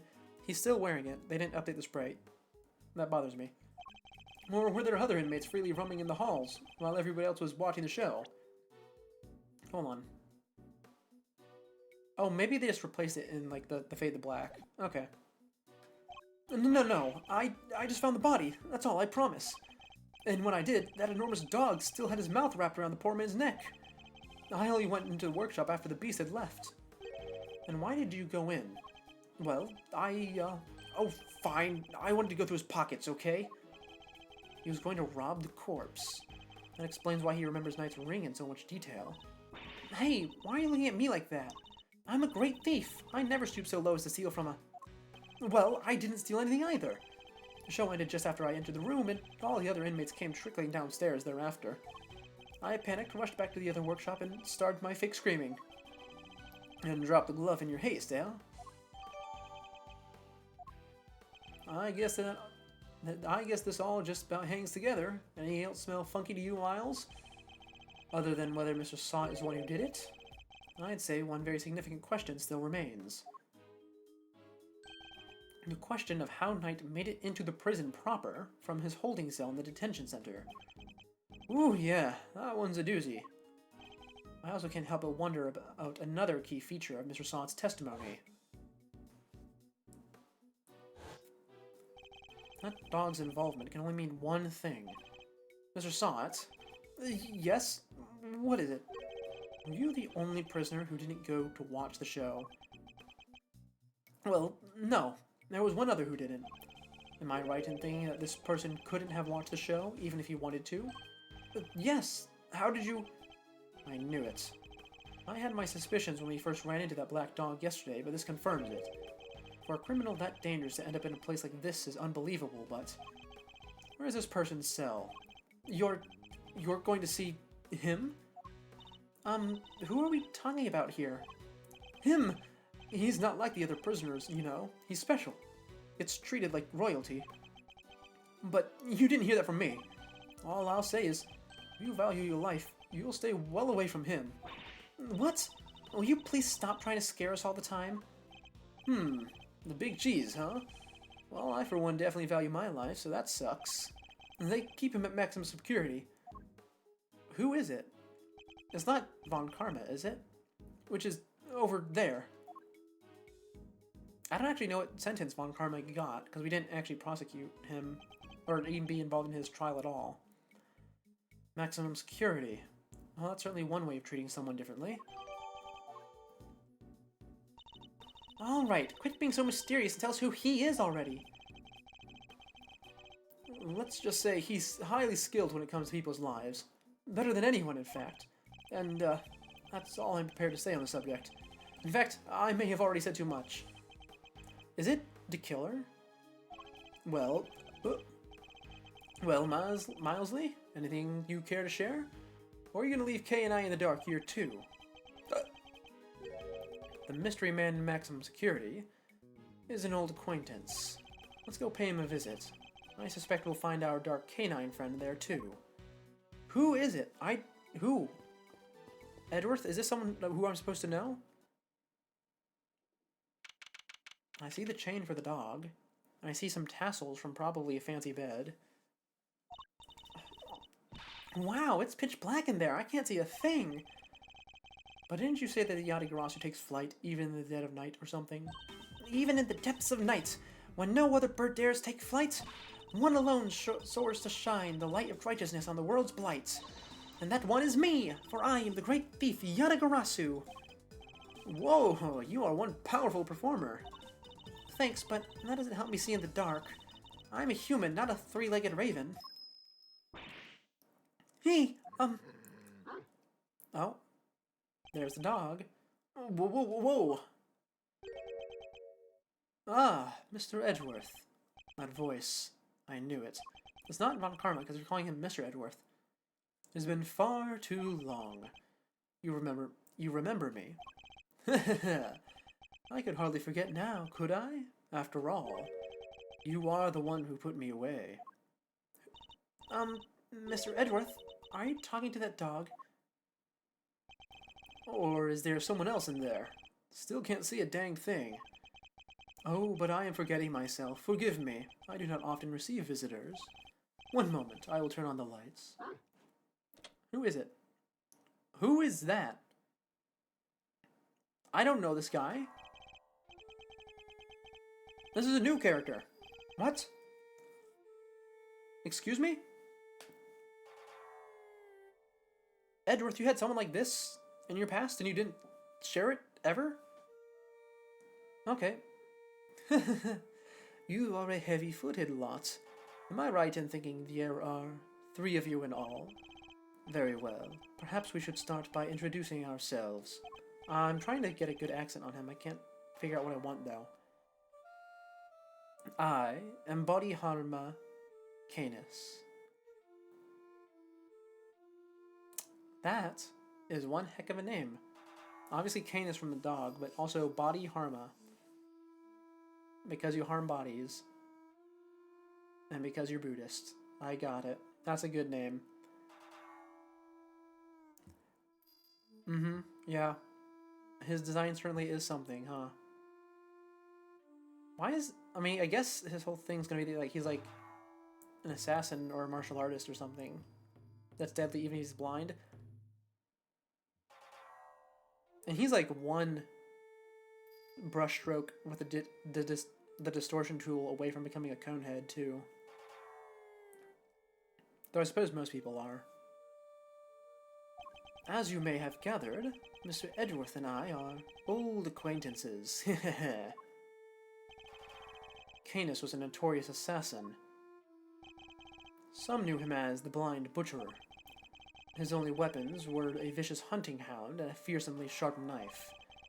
His appearance was always announced by the sound of bells.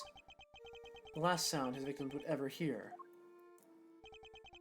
Well, Mr. Edgeworth, am I to guess why you have come to see me? You know why I am here. In fact, I'm willing to bet you know every detail of this little sordid affair already. Then I suppose we have nothing to hide from one another. He has chisels in there. I'm sorry, I just keep trying to get looks at his cell, because I don't have any way to hide the overlay. But for a maximum security place, giving him fire, like a way to make a fire, a way to maintain a fire, and chisels does not seem great. I mean, I get that's for religious purposes, you know, he's carving Buddhas. But still, that's crazy. Also, I wonder if he has any connection to Shelly to kill her, considering he already came up. Yeah, I also wonder that. Also, I see him there. He has a chess set. Okay, hold on. This is interesting. Okay, so here's the thing. Miles Edgeworth, very clearly, whenever they talk about chess, they mean chess. Because Miles Edgeworth is American/European. It's hard to tell because of the localization. But that's why he has that. But that in there, that is a thick chessboard. So I'm not sure if that's supposed to be a chessboard or if it's supposed to be a shogi board. And they changed it. They could be fake candles, but they also gave him real incense. You can see in there. So they probably are just real candles. Also, I just realized he put dog heads on some of the Buddha statues. That's interesting. But yeah, back to that board. If it is, in fact, a chessboard, which I assume it's supposed to be, because that would be a really weird thing to change into localization, then he might have whatever secret was in the other chessboard. Your faithful canine friend is currently the chief suspect in a murder investigation. The person who found the body saw a dog with its mouth around the victim's throat. Your witness is mistaken. Helmut is a gentle soul. He is, in my eyes, nothing more. It is absurd to think that he would do such a thing, isn't it, boy? Yes, it is. You're a good boy, aren't you? Helmut is more than a mere seeing-eye dog, and he's certainly no good boy. He's also a trained killer. A weapon once used in this man's sordid trade. This witness of yours, he is trustworthy, I assume? Saad is anything but trustworthy, and he's still very much a suspect himself. I can hardly claim that his testimony is beyond reproach. No, then. I thought as much. Yes, I did, Helmut. Yes. It figures that he already knew who our witness is. What were you doing between 8 and 10 a.m. yesterday morning, Mr. Canis? During the show, you mean? I was here, ensconced in these humble surroundings. I developed a passion for wood carving, you see. An obsession, even. I was engrossed in it all morning. Oh, we are going to get a look at this. Okay. In that case, this absolutely is a chessboard. It's just shaped like a shogi board for some reason. For some reason he has a bell around one of the chisels. That's interesting. And then he has his other tools for carving the Buddhas. And you have permission to engage in such a hobby? I can't believe they would actually let you... Someone would actually let you. Also, is he carving on his bed, or is it a desk? It's hard to tell. The warden and I have an understanding.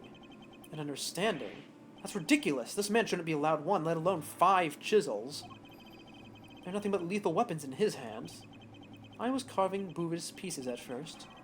But by the 674th, my interest had begun to wane. Whoa, that must have taken forever. Time is all I have, child. In any case, my focus has now shifted to pieces such as this. I didn't know you played chess. You play too, do you not, prosecutor? Perhaps one day you might indulge me. Though you may find my game rather rudimentary. I only began after my arrival here, I'm afraid. What's that piece? A dog? With 3 heads? Ah, yes, the dogs of war. You must forgive my little joke. Chess is, after all, a game of war. Soldiers, knights, castles. All doing their utmost to protect the king. All loyal to the last. I have always thought it strange that such a game has no place for a dog. After all, what more loyal weapon could an army call upon? Still, it's simply a piece I made for fun. Fear not, I play by the regular rules and with regular pieces. I can't imagine it's easy finding opponents to play here in prison, though. Oh, I have my correspondence. Correspondence chess, then? Sharing moves by post? Yes, even prisoners are allowed to send and receive letters. Their contents are inspected, of course. Although, I have yet to receive the details of my current opponent's next move. Okay, that's interesting. Sounds like this current opponent isn't a resident here. Anyway, he's most certainly using the chest to communicate with someone outside. Also, for a maximum security room, there are a lot of cracks on the walls. I suppose you know the identity of the deceased, Mr. Canis. His name was Bronco Knight, was it not? Poor unfortunate soul. You keep your ear to the ground. My ears are all I have, Mr. Edgeworth. You know, I should probably give him an older voice, shouldn't I? Why am I not surprised that he's plugged into the prison's information network? But perhaps he was not so unfortunate after all. What do you mean? Mr. Knight's crime was a grave one. A crime for which he would have been made to pay dearly anyway. The attempted assassination of a president. That is no small matter. Attempted assassination? Oh, wait, Mr. Edgeworth, didn't Mr. Knight... Yes. We proved that he murdered his team leader, and that there was no attempt on the president's life.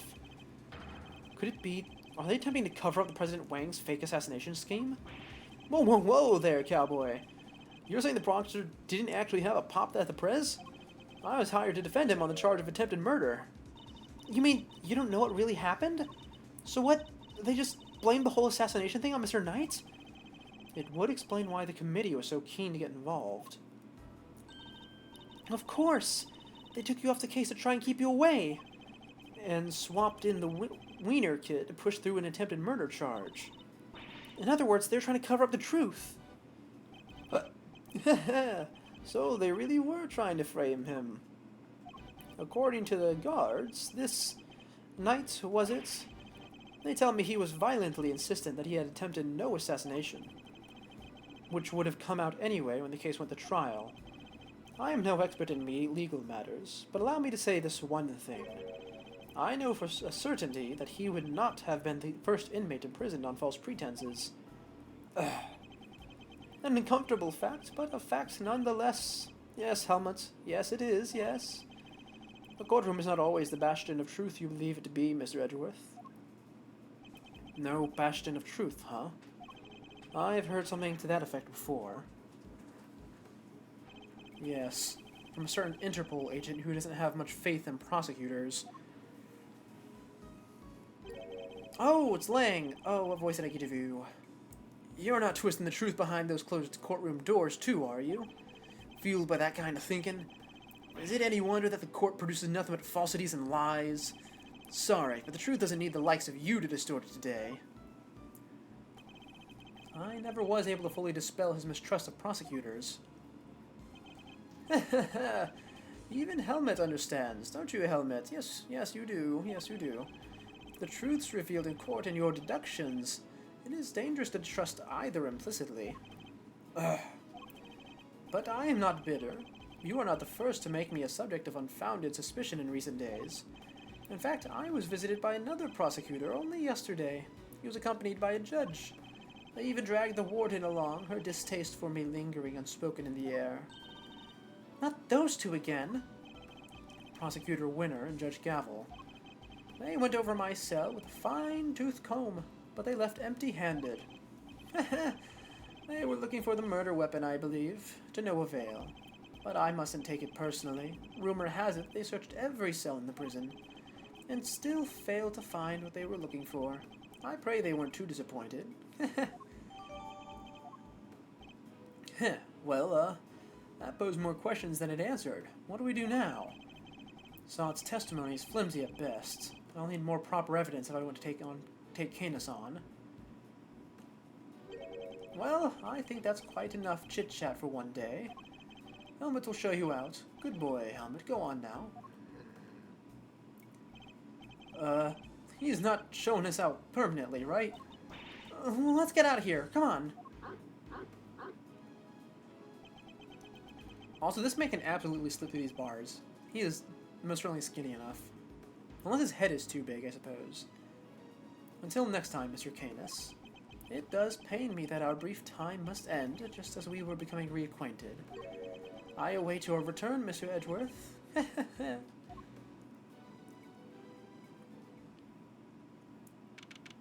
Okay, what are you doing? Don't climb the rock. There's a fence around it for a reason.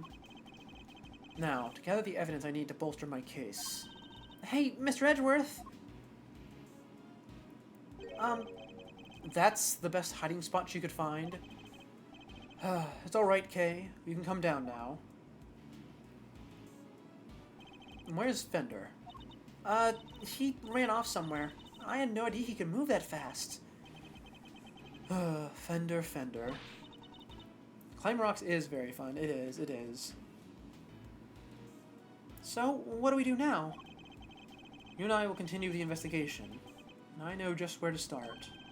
By solving that one particular mystery that's been dogging us this whole time. Knight's body was found in one of the prison workshops. But he was presumably being detained in one of the detention center's holding cells. So how did he wind up on the other side of those heavy security doors? Let's start by investigating the holding cells. And Mr. Knight's room, right? But, what about Mr. Fender?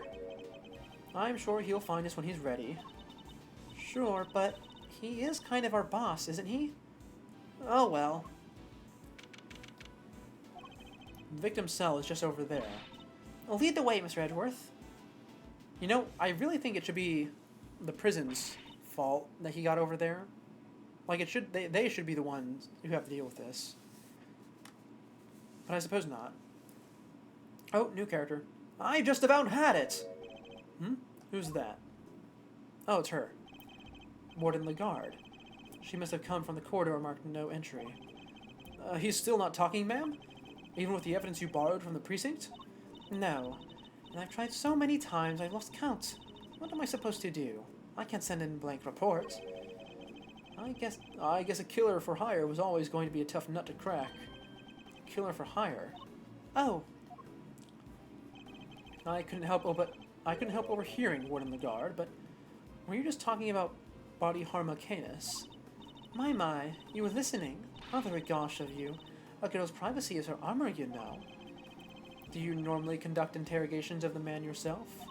Oh, it's not just him, darling. I try to have the occasional I know this word.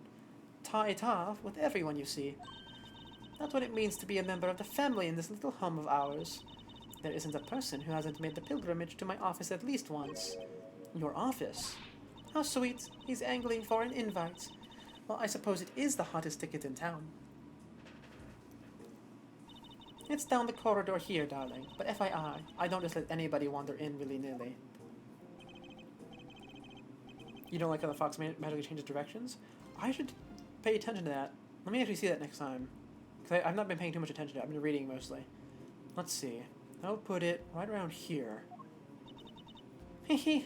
It's a wonderful room, if I do say so myself. All my guests rave about it. What's the blue room? I thought the blue room was like reception or something for coming in from outside, but I suppose not. And who wouldn't want a view of my fabulous garden in the yard? Ooh la la. The yard? If it's anything like the rest of the place, it's probably full of adorable animals, right? Can I see? Oh, is the yard the blue area? Okay. Oh, darling, it's so sweet of you to take an interest, but I'm afraid that's just not possible. Why not? Because you're not a member of our home. If you want to see it that badly, you'll just have to get convicted for doing something unspeakable. That's a rather steep price to pay. Oh, but just listen to me chattering away like there's no tomorrow. It's time for Allie's lunchy brunch. Ally. Ally's lunchy brunch. This poor dear will be dying. Ally. The sweetest little dear in all the world. I know I shouldn't have favorites, but you know how it is. Now to the yard with me. Ciao for now, darlings. Oh, the fox is emoting. How nice. Oh, you're right, the fox does change directions. Oh. I mean, I guess they want it to always be facing the camera. Huh. I wanted to ask her more about Canis, but she dominated the conversation from start to finish. Let's go investigate the victim's cell, shall we? It does look very happy. Okay. Now this is interesting. First of all, not very well taken care of. But I suppose that makes sense to prison. I had note by the toilet needs to be read. They don't give him a sink. Oh, actually they do. It's on the it's over by the door. They give him a little piece of glass, which is interesting. There's a camera. You can see the reflection. He has a couple of books. He has what look like a menu. A paper on the desk as well. A newspaper on the table. It's not on the bed that's torn. His jacket with some sort of badge on it. And I think that's the only notable thing left. So let's go take a look around. So, this is Knight's cell. Why do you think he was brought in, Mr. Edgeworth? It would have to have been in the evening of the 25th, just after the events at the lake. And then, at some point, he wound up in the prison proper. But how? There must be some evidence here that will point us in the right direction. All right, let's get looking, Mr. Edgeworth. Also, why was he arrested here instead of in Jiafeng?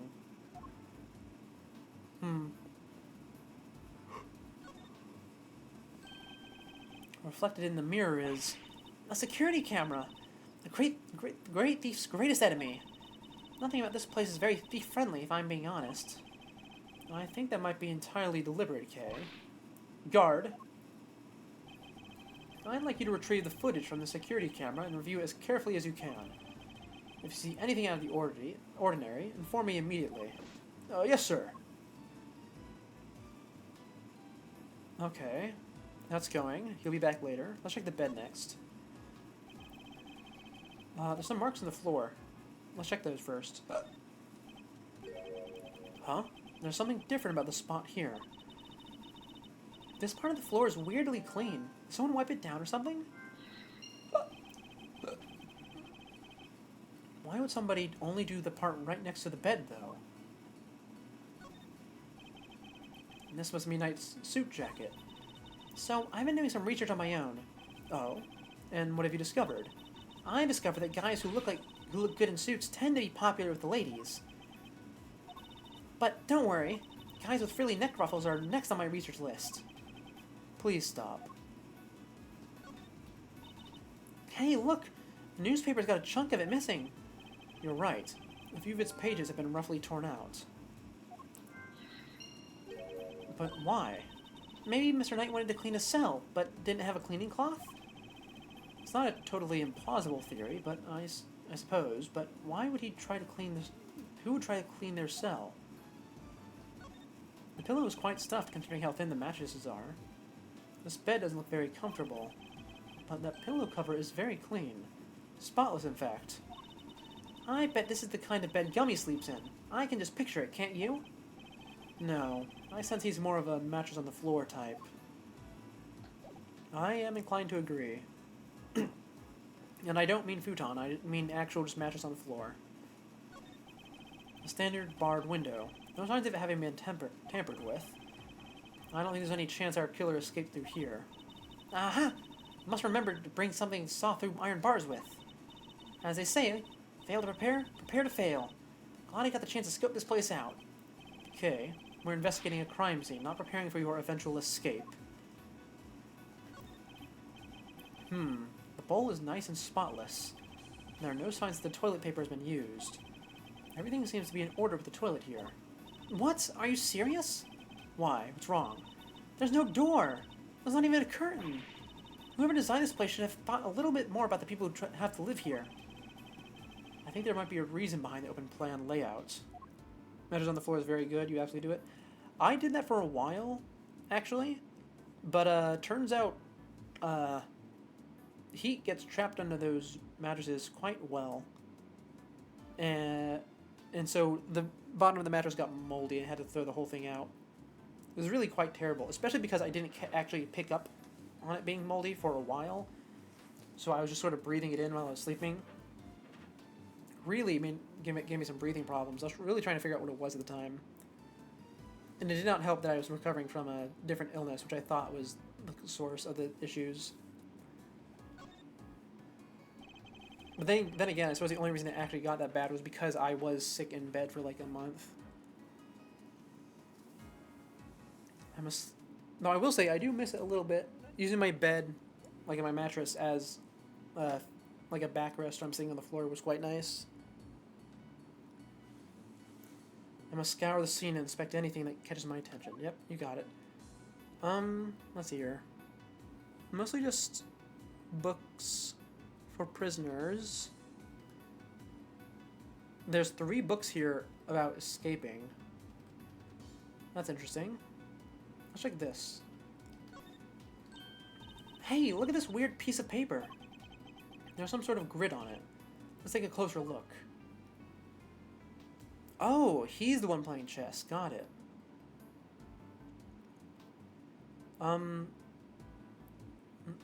Let's see here. Do I just deduce? The mold part probably not be good. Although you imagine you keep it away fairly easily. Oh, yeah, no, I definitely could have. Like I said, it's probably just because I was super sick for quite a while that it happened. You know, not cleaning underneath the mattress. Anyway, let's make a deduction really quickly. Could this be related to the evidence somehow? It can, yes. Here. This chess game. I've seen it before. Enough with the chess chat, Mr. Edgeworth. We're supposed to be investigating here. Focus! I am investigating. This particular bit of chess chat could prove to be vital.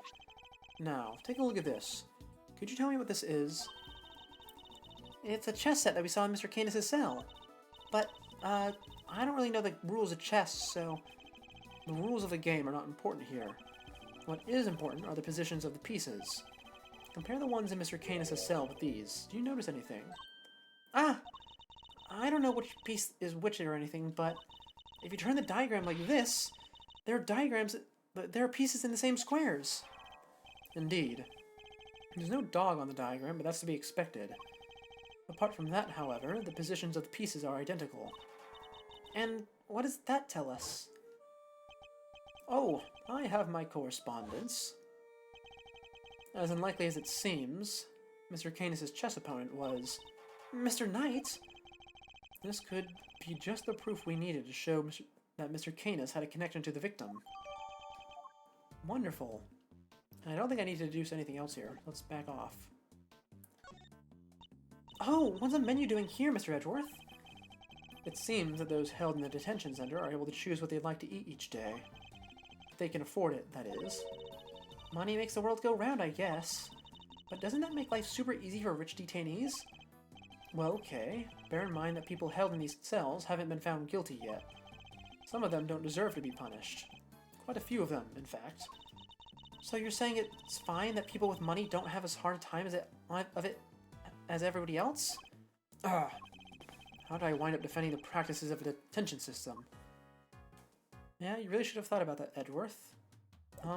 If I back off, is it time? No, it's not. I wanted to see if it was time for the guy to show up. Oh, never mind. Edward said this area is clear. I guess I'll trust him on that. Yeah, nothing over here. I can't inspect that bit of note on the wall, oddly enough. There's nothing here on the 4th wall either. Oh, I can just walk out. That's weird. What do I need to check again? Yeah, Edward said there's nothing more there either. Was there more I needed to deduce on the piece of paper? No, that wouldn't be it. Oh, puzzle pieces, right. I forgot about that. I'd like to imagine he murdered Knight because he was losing at chess. It'd be bad. It certainly would be a bad conclusion. It seems more like they're communicating something to me. Or maybe it was just an innocent game of chess. I highly doubt that, though.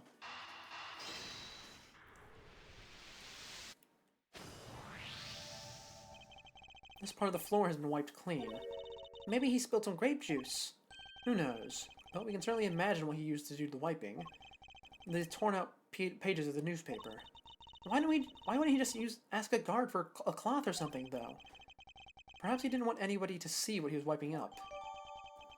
Blood, perhaps? Oh, and that's investigation complete. Wonderful, wonderful. We are making good progress. I think we've about exhausted this cell. We've made significant progress by establishing a connection between Mr. Canis and the victim. This is bad, sir. Is that the guard? The security camera footage, sir. I watched it and... What is it? Can you show it to us? Yes, sir. I have a small playback monitor with me. Then what are you waiting for? Let's see it. Oh, is it actually going to be a video? Oh my god, it is! Oh my god, they brought back the videos! Oh, I'm so happy, I'm so happy. Oh, why didn't they do this in the main series?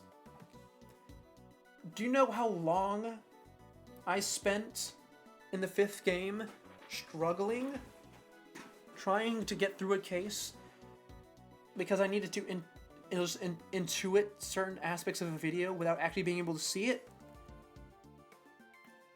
Oh, it's so nice to have a video for once.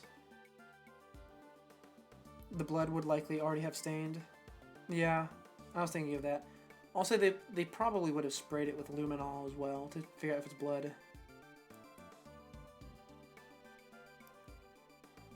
Okay, but I'm sorry. I'm just really happy that we actually get a video for once. That's nice. Was that black thing? It's that dog, right? Until now, our assumption was that the crime had taken place inside the prison proper. But it seems that assumption may have been wrong. Knight had actually been attacked in this location. Take that! Right here in the detention center. And the perpetrator was indeed Mr. Canis' dog. This is just the evidence we need. Fantastic. And if this is where Mr. Knight was actually murdered, then one of the pieces of evidence we found here in this cell takes on a whole new meaning. If Knight's cell was a crime scene, which piece of evidence takes on new significance? The wiped floor? I know. They rarely do this. They've only done it once before, to be fair. Or, like, chronologically speaking, when these games came out, they had only done it once before. Anyway, it is the wiped floor, right? Take that! The floor of Knight's cell was wiped clean, presumably to remove something. Could that something have been his blood? Thank you, officer. Would you mind doing me one more favor? Name it, sir. There's a detective by the name of Gumshoe somewhere in this facility. I need you to give him a message. Tell him to have this cell tested for traces of blood and to report the results to Edgeworth. You got it, sir. Oh, I'm sorry. I'm still riding the high of actually getting an animation for once.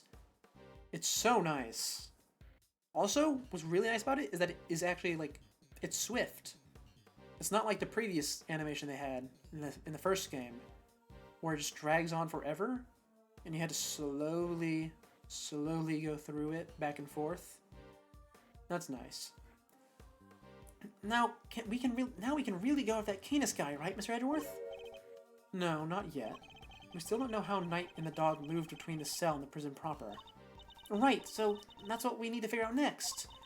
What's the play, Coach? Where are we off to? I suspect one of the guards might know something. We should ask those posted nearby and see what they have to tell us. Okay, time to get asking. Huh? Oh, hey, it's Lang in his stupid glasses. I forgot about those.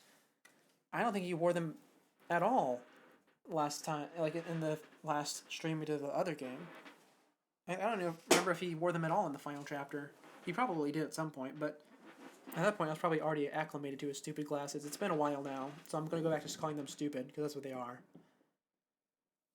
God, they really look stupid. They do. They do. Somehow they took the glasses from Spy Kids 3D and made them worse.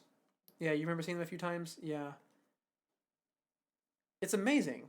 I don't even know what they were going. They should have just given him like regular sunglasses. He would have looked fantastic that way. He would have looked better with Kamina glasses. Oh, they're so bad. I hate it. Thanks for the tour. Later.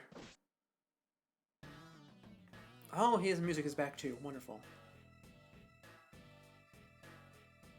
Heh, well, well. Mr. Prosecutor and his little friend. I didn't expect to run into you here. Must be my lucky day. This is Agent Shilong Lang of Interpol. He was in charge of a case I worked on 2 weeks back. I kind of expected to see him. I just didn't expect to see him this early in the game. Because we need to get the laughing lady back. Because her story is still unresolved. And he's absolutely going to be tied into that, since the president of Zhafang was in the first chapter. I was sort of expecting him to just come in like the next chapter, the one after that. I thought he had gone home to Zhafang after that, but here he is. You had some business to take care of, I take it, Agent Lang? You could say that. Nothing that need concern you, though. First a black hound, now a wolf in all black. Hey, wait, why are you all alone today? Heh. That's true. He's usually accompanied by an army of police officers. I hear you were at it again a couple days back, sticking your noses in things. A couple of days back. Ah, he means the incident with the president of Zhafang. Actually, I had thought you might be there as well, heading up the security detail. Ha! Our president doesn't have much faith in the efficacy of his own country's police force. Maybe now he'll think twice before using contractors again. Amateurs. Agent Lang doesn't seem to have much faith in prosecutors or the courts to do their jobs right. Which is why he's so meticulous about investigating with his hand-picked cream-of-the-crop officers. Indeed. No doubt things would have turned out differently had you and your men been in charge. My men, huh? Yeah, those guys aren't around anymore. What? They're not? It's funny, isn't it? I'm a real lone wolf now. What are you saying, Agent Lang? What on earth happened? Oh, they made a mistake. Typo. Earth is not capitalized. Ah, look at that, I caught one. I told you, it doesn't concern you. See you around, Mr. Prosecutor. Did he lose his position or something? Or maybe it's part of the cover-up? Huh. Wow, he seemed not okay. Yes, I would very much like to know why. But there's nothing we can do about it right now. We'll worry about Agent Lang later. We have an investigation to conduct. Alright, let's start by talking to these guards. Okay. Oh, wrong button. Let's start with you. Oh man, I am in so much trouble. What's the matter? You seem perturbed. Oh, well, you see, one of my uniforms is missing. I could have sworn it was right here in my locker. Did it grow a pair of legs and run off somewhere? Where in the world did that idea spring from? Anyway, I hope you track it down soon. I'll be rooting for you. Thanks, I appreciate it. Oh, you know, this is I just realized, this is a horrendous spot for this stuff. Okay, look, we have the prison cells right here, right? The holding cells for potential convicts. Unsecured SWAT helmets. Unsecured riot shield. Unsecured handcuffs. Very easy to open lockers. This is just an accident waiting to happen. I don't blame you, my man. I was wondering, have you seen an enormous black dog wandering around here recently? That thing? No way. If I had, I'd... Well, let's just say I'd be a lot more nervous about standing guard here. So, do you and this dog have some kind of a history or something? Now, Kay. You should know when to let sleeping dogs lie. By the sound of it, Canis' dog hasn't been spotted on this side of those heavy security doors. Hey! Are those my faithful assistants I see before me? Fender, and where exactly have you been? Where have I been? I've been looking for you two. Been searching high and low. wandering lonely through these prison halls. It was terrible, I tell you. But the prison's over there on the other side of the facility, boss. Heh. So, listen. I just got the lowdown on some seriously dynamite material. You want to hear it, right? Right? Seamless.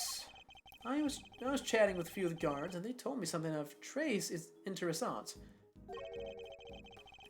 Turns out the Brockster had himself a little incident 2 days ago. Pre-mortem, if you catch my drift. An incident? What? Simeon told you he came to visit his pal, right? Well, it happened right after they'd wrapped up, when Brock was being escorted back to his cell.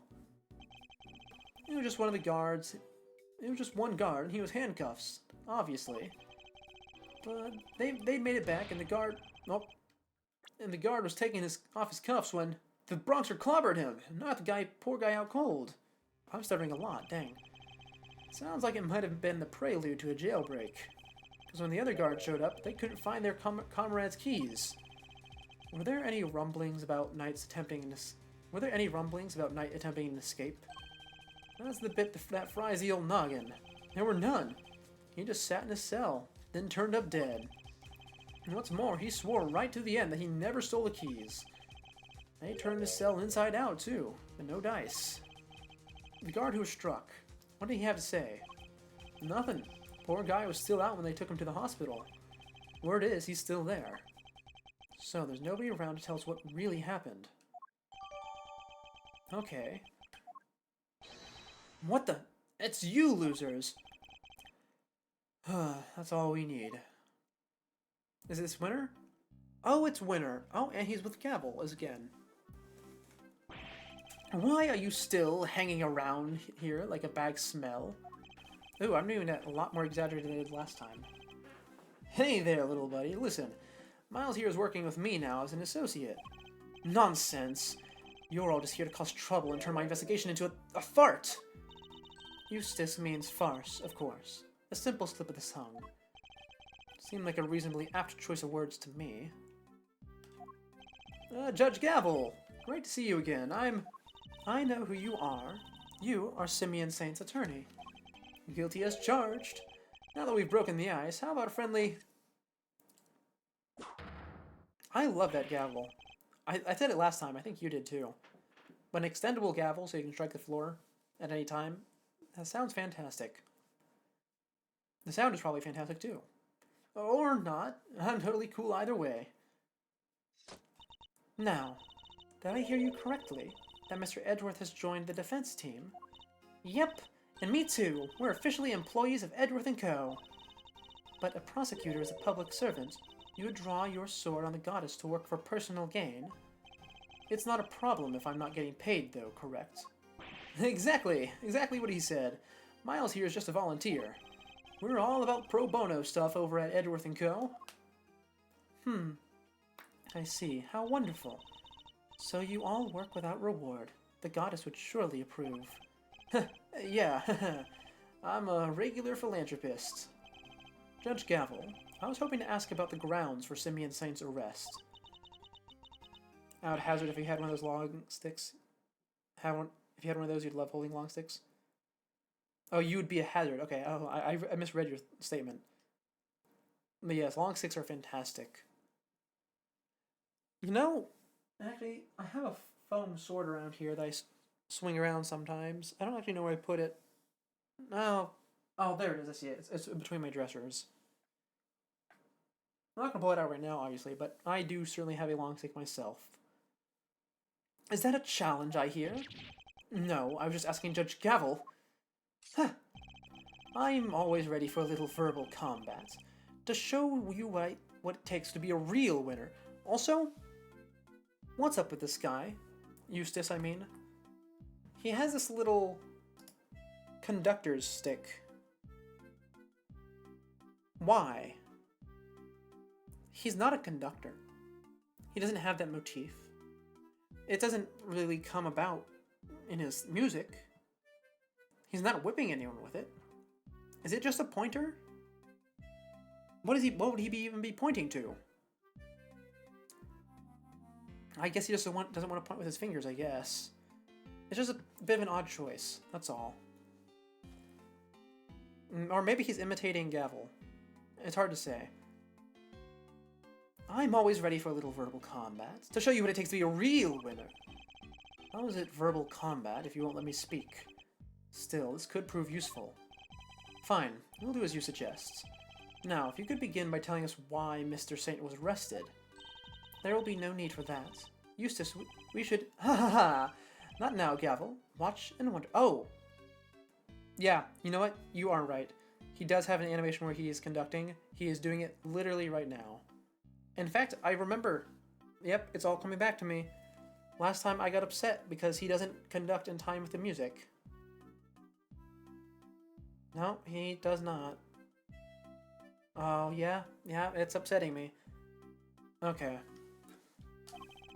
As I put this pathetic prosecutor in his place, he's going to run rings around me.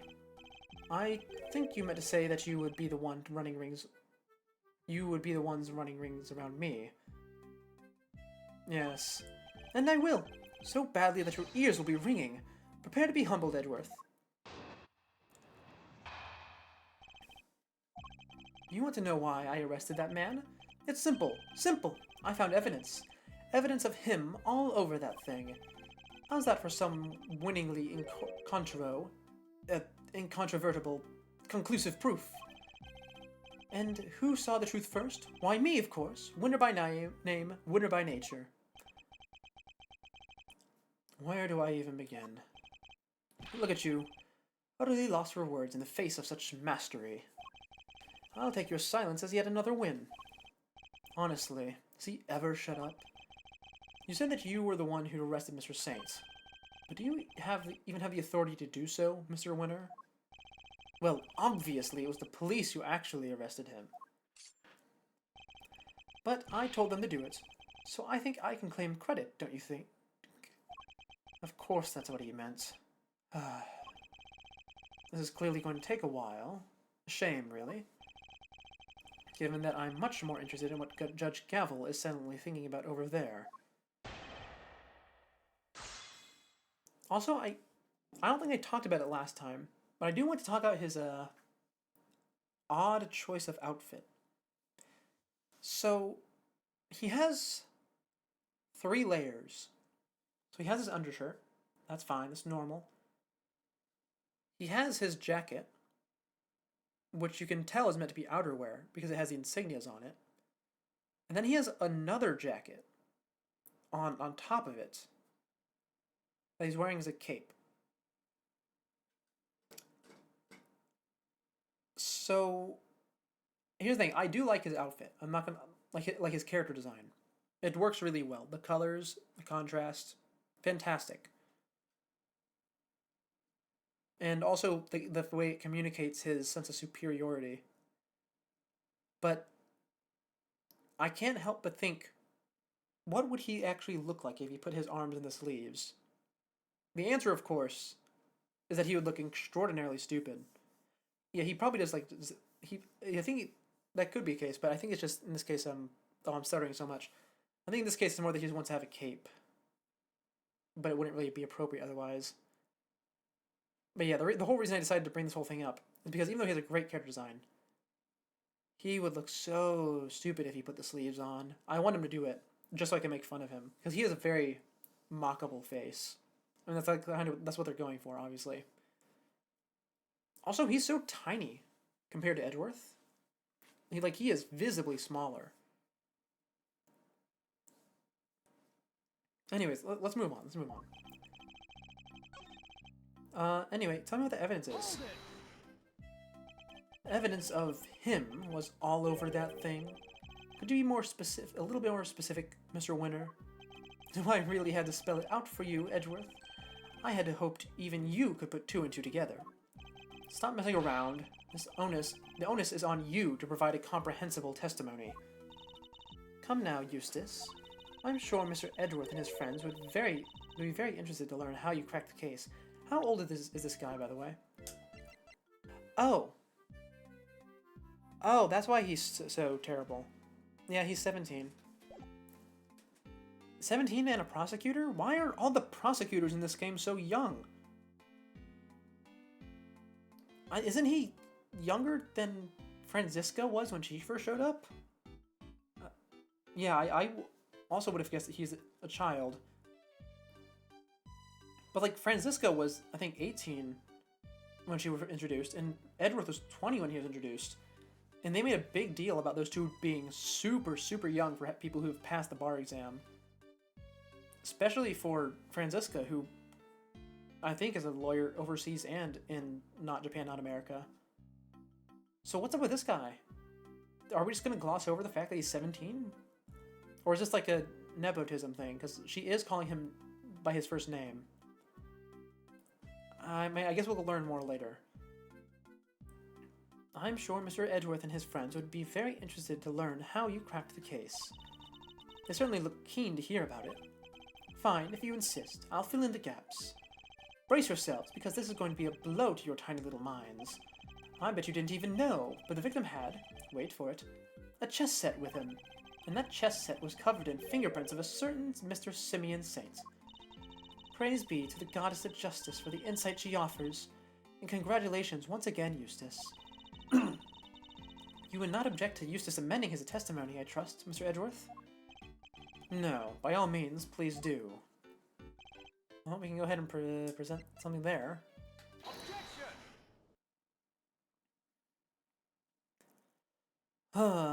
So, the fingerprints on the chess set are the ace up your sleeve. The what up my what? Oh, yes, the chess set up the ace's sleeves. That's right, Edgeworth. I've got a winning hand, as usual. Is his first language not English? Why is he fumbling about so much? Should I be giving him, like, an East European accent or something? I'm not sure. I'm going to keep going with what I'm doing. But this guy is, like, such an enigma. Only your winning hand is a busted flush.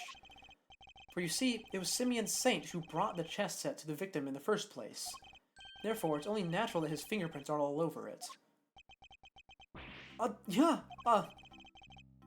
That took a while to sink in. In conclusion, those fingerprints aren't proof of anything, and Mr. Saint's arrest was premature. Your first language is English and you don't mess up that much? Yeah, I think he is just a bit slow. I was just wondering, because there's so many characters in this game who are... I guess you'd say foreign? I mean, it's hard to say, because, once again, localization, weird, so it's hard to tell if someone's supposed to be American or supposed to be European. And being a Japanese game, anyone who has light hair could be from Europe or America. So I think he... Okay, so here's the ways I'm thinking this. He's either a puppet for Gavel. He is either foreign, and they're just not talking about it for some reason, like they're talking about his age. Or he's just stupid. It might be more than one of those options, because I'm quite certain that he is, in fact, just stupid. But there has to be something more going on with him. They're not just gonna put a guy on the cover art and have his whole thing be that he's just dumb with nothing else. Ooh, hiccups. Premature. The incident took place here, within the walls of this facility. And being neither a guard nor a prisoner, it makes very little sense to suspect Mr. Saint. Oh! Now what? I think you might be the premature one here, Edgeworth. And I think you were the one accusing me of being hasty. Did he only just work out what that word means? Sure, I identified Mr. Saint as a suspect faster than pretty much anybody else. And I won the race when it came to picking out the crucial evidence, too. I'm quick on the draw, you see. But hasty? Not at all. You're right that Mr. Saint isn't a guard or a prisoner here, but he was... Eustace. Judge Gavel. But out, Gavel! I had him right where I want him! Forgive me, Eustace, but if I may... Ooh, I like Gavel's song. They're always so good with the songs for the big bads. It's actually giving me Damon Gant vibes, kind of. That's probably just because of the organ. It's not actually similar at all, other than the organ, in fact. She does have a similar vibe, though. I can't. I most certainly cannot do her justice though in her voice. Like if I actually went back and played the first game, I would do Damon Gant so well. But I can't do her. I just can't do the female voices all that great. Forgive me, Eustace, but if I may, while the particulars of the suspect are indeed fascinating, don't we have something a little more impressive to share with the prosecutor? Something more impressive? I changed his voice on accent. If you wouldn't mind, Mr. Edgeworth, Eustace made an ingenious deduction concerning the murder weapon. Perhaps you would like to hear it. Yes, of course, that. Well remembered, Gavel. Listen to this, Edgeworth, and prepare to be amazed.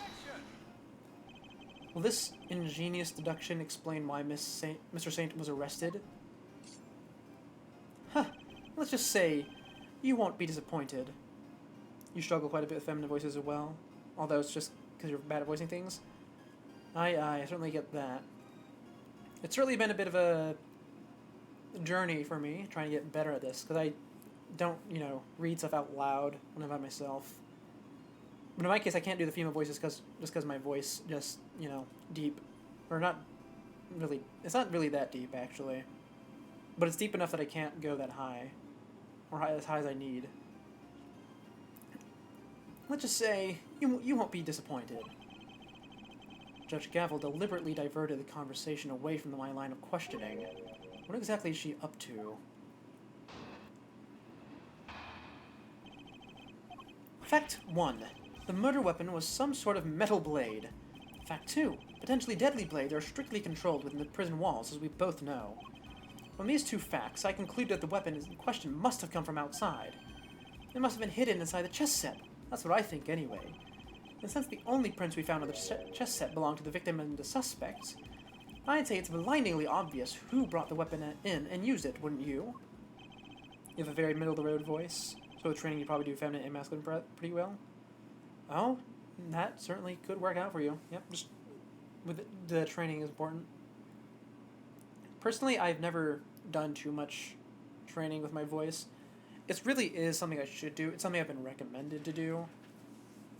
Because, not necessarily because I need voice training specifically, because that doesn't really come up with anything I do, but because learning to identify notes by ear without any sort of frame of reference would be really useful. Also, I've considered it before just because I'm not great at breathing and talking at the same time. Obviously, I'm doing quite well these days, but I used to be horrible at it. I'd just talk and talk and talk and talk, and then stop and take a huge breath for 5 seconds and then move on. Obviously, I'm much better now. But it definitely could have been helpful back then. Anyways, moving on. If nothing else, his testimony this time is a little more comprehensible than the last. Another winning deduction brought to you by one winner, Eustace, prosecutor extraordinaire. More like one winner, useless prosecutor extraordinaire, if you ask me. One day you'll find a place you can learn, though being in a small country and far away from big cities is not ideal. Oh yes, I feel that. Small place here as well. But how could anyone even hide a weapon inside a chess set? Haha, good question. Why don't you take a look for yourselves? Inside the chessboard? I suppose there's only one way to find out. Oh, is there indeed going to be a hidden weapon in here like I thought? Open it up.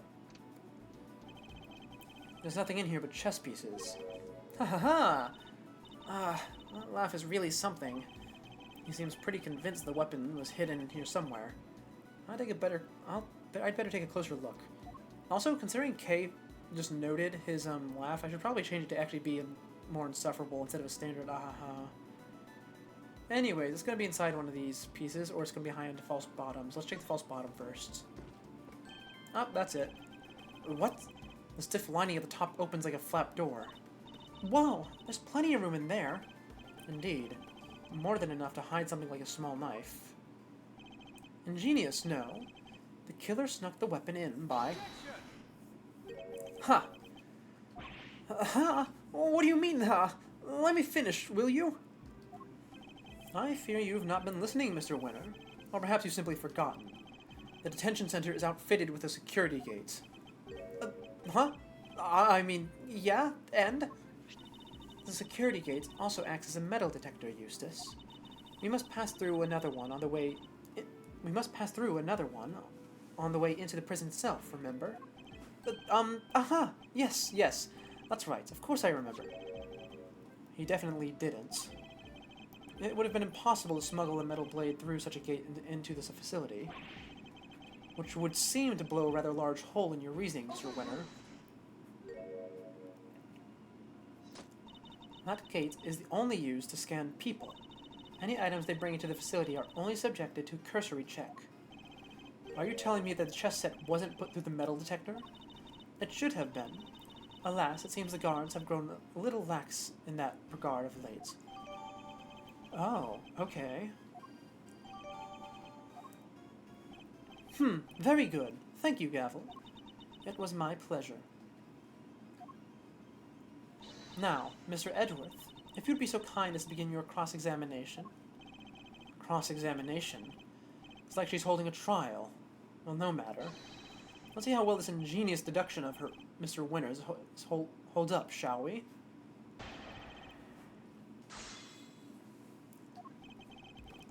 Okay, how do we know the weapon was a metal blade? Hold it! That's very suspicious. A metal blade, you say? And do you have any evidence to support this? Huh, you mean you didn't even look at the victim's injuries? Why am I not surprised, you third-rate? The fatal blow was a stab wound to the neck, and it was delivered by a knife-like blade. That much is absolutely beyond doubt. It appears they're not yet aware of a certain other piece of information. Lost for words, are we? Then I'll just keep going. My brilliant deductions don't end there, you know. Okay, well, I think I can present here the dog, right? Objection! No, that's not it? Okay. Overruled. Oh, wait, hold on. Is there actually a really long failure dialogue here? Okay, I guess I'll read it. And what do you think of this piece of evidence? Why do you want to know? Don't you see? It proves that there's a contradiction in your testimony. What? Overruled. Calm yourself, Eustace. His so-called evidence proves nothing. Huh? Really? Yes, perhaps so. If only Judge Gavel wasn't here. If you could try to ensure that there is some substance to your interjections, Mr. Edgeworth. Fear not, Your Honor, for I intend to do just that. Okay. Usually those are just, like, short and to the point. I guess because there's two people, it's a bit longer than normal. Anyways, if we're not going to use that, let me see. Small cut to a scalp, yeah.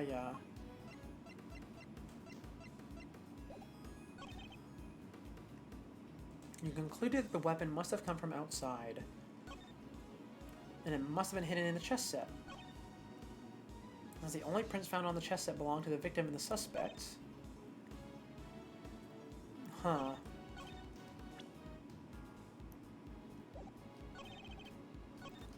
Let's just press everything, shall we? I'm not actually sure where to poke him here. Hold it! The fact that such objects are strictly controlled doesn't mean they're actually forbidden. Well, no. I mean, some of the prisoners use scissors to cut the animal's hairs, and that avenue of inquiry was conscientiously pursued, as you no doubt recall, Eustace. Yes! Only one bladed object has been signed out by a single prisoner at the time of the incident. The item was tested for traces of blood, but none were found. I suppose he's referring to the scissors Mr. Sant was using. So there's no way the blade in question came from inside the prison. Hold it! Outside? What does that mean exactly? Ha! The opposite of inside, you numbskull! Was that an attempt at clarification or put down? Because it clearly accomplished neither. What Eustace means to say is that it must have been brought in from the outside the prison by Mr. Saint. Honestly, Edgeworth, if you haven't figured out that by now, then you're an even bigger loser than I thought. This feeling is mutual, believe me. Do you have the tape? Oh, I might have the tape. Yeah, that might be it. Mr. Saint brought the murder weapon into prison. The question is, how? Let's try that tape, shall we? Oh, yep, look at that, I do have it. Can I look at it? No, I can't. No replay on demand, unfortunately. Objection! Oh, that's not it either. Oh, okay, well, we'll keep pressing for now. Wait, whoa, whoa, whoa, whoa. Did he whip himself in the cheek? I missed it just now. He did. He was bending his little stick and he accidentally smacked himself. Man, I should probably stop skipping those since this game is actually putting effort into those. Huh. I'm not used to that. Hold it! But no murder weapon was found at the crime scene. There's nothing inside the chessboard either. I'm curious, Mr. Winter. Do you also have thoughts about where this weapon might be? Well, the perpetrator must have hidden it somewhere in the prison. Is there a problem with his claim? There is. Oh! I put it together. The chessboard's not being used to hide a weapon. It was used to hide the keys. That's what it was. Okay. Or, probably. Anyway, there is a problem. They hid it somewhere inside the prison. That seems unlikely. In fact, I can prove that's not the case. Yeah, we have the testimony saying that you guys already searched and couldn't find the weapon. Take that! I'm starting to worry about your memory, Mr. Winter. Didn't you and the good judge search the prison with Warden Lagarde? And didn't you fail to find a likely murder weapon? Oh, he whipped himself again. Look at that. Well, yes, but I guess we just missed it, that's all. Wow, way to undermine yourself. You were saying your search wasn't entirely thorough. You, the so-called winning rookie? Stop making fun of me. Eustace. Calm yourself. Breathe deeply. Do not allow your opponent to get under your skin. You're right. I'm a winner. Why should I let a third-rate loser like Ed Worthless here get under my skin? I'll thank you to leave my name out of this. Well, I'm Kay Faraday, and I'm A-OK. Not you two, please. Well, look, it's simple. Since my first-rate investigation didn't turn up any weapon, it means that there wasn't one to find, which leaves only one possibility. The murderer took the weapon with him when he left the prison. That's why we couldn't find it when we looked, obviously. But what you are proposing is impossible. And this proves why the culprit couldn't possibly have taken the weapon out of the prison with them. The metal detector. Take that! More memory trouble, Mr. Winter? Now you're forgetting things you yourself said. Are you making fun of me again? Oh, so you remember what I said. But perhaps you might have been better served by remembering this. What's that? Wait, does he seriously not remember? It would certainly seem that way. There's a security gate at each of the entrances to the detention center and the prisoner proper. Coming from the prison, anyone leaving the facility would have had to pass through both of them. 2 gates, both fitted with metal detectors. Oh, wait, now I remember. Looks like he got his memory back. So, as you can see, there's no way anyone could have taken a weapon out through both gates. And therefore, there's no way the murder weapon could have left the building. In which case, Mr. Edgeworth? There's a chisel with a bell on it in the maximum security. There is, yeah, I noticed that. In fact, I called it out earlier, wondering why he had a chisel with a bell tied to it. I'm honestly not... I'm still not entirely certain about why it was important. Because it doesn't seem to tie into anything here.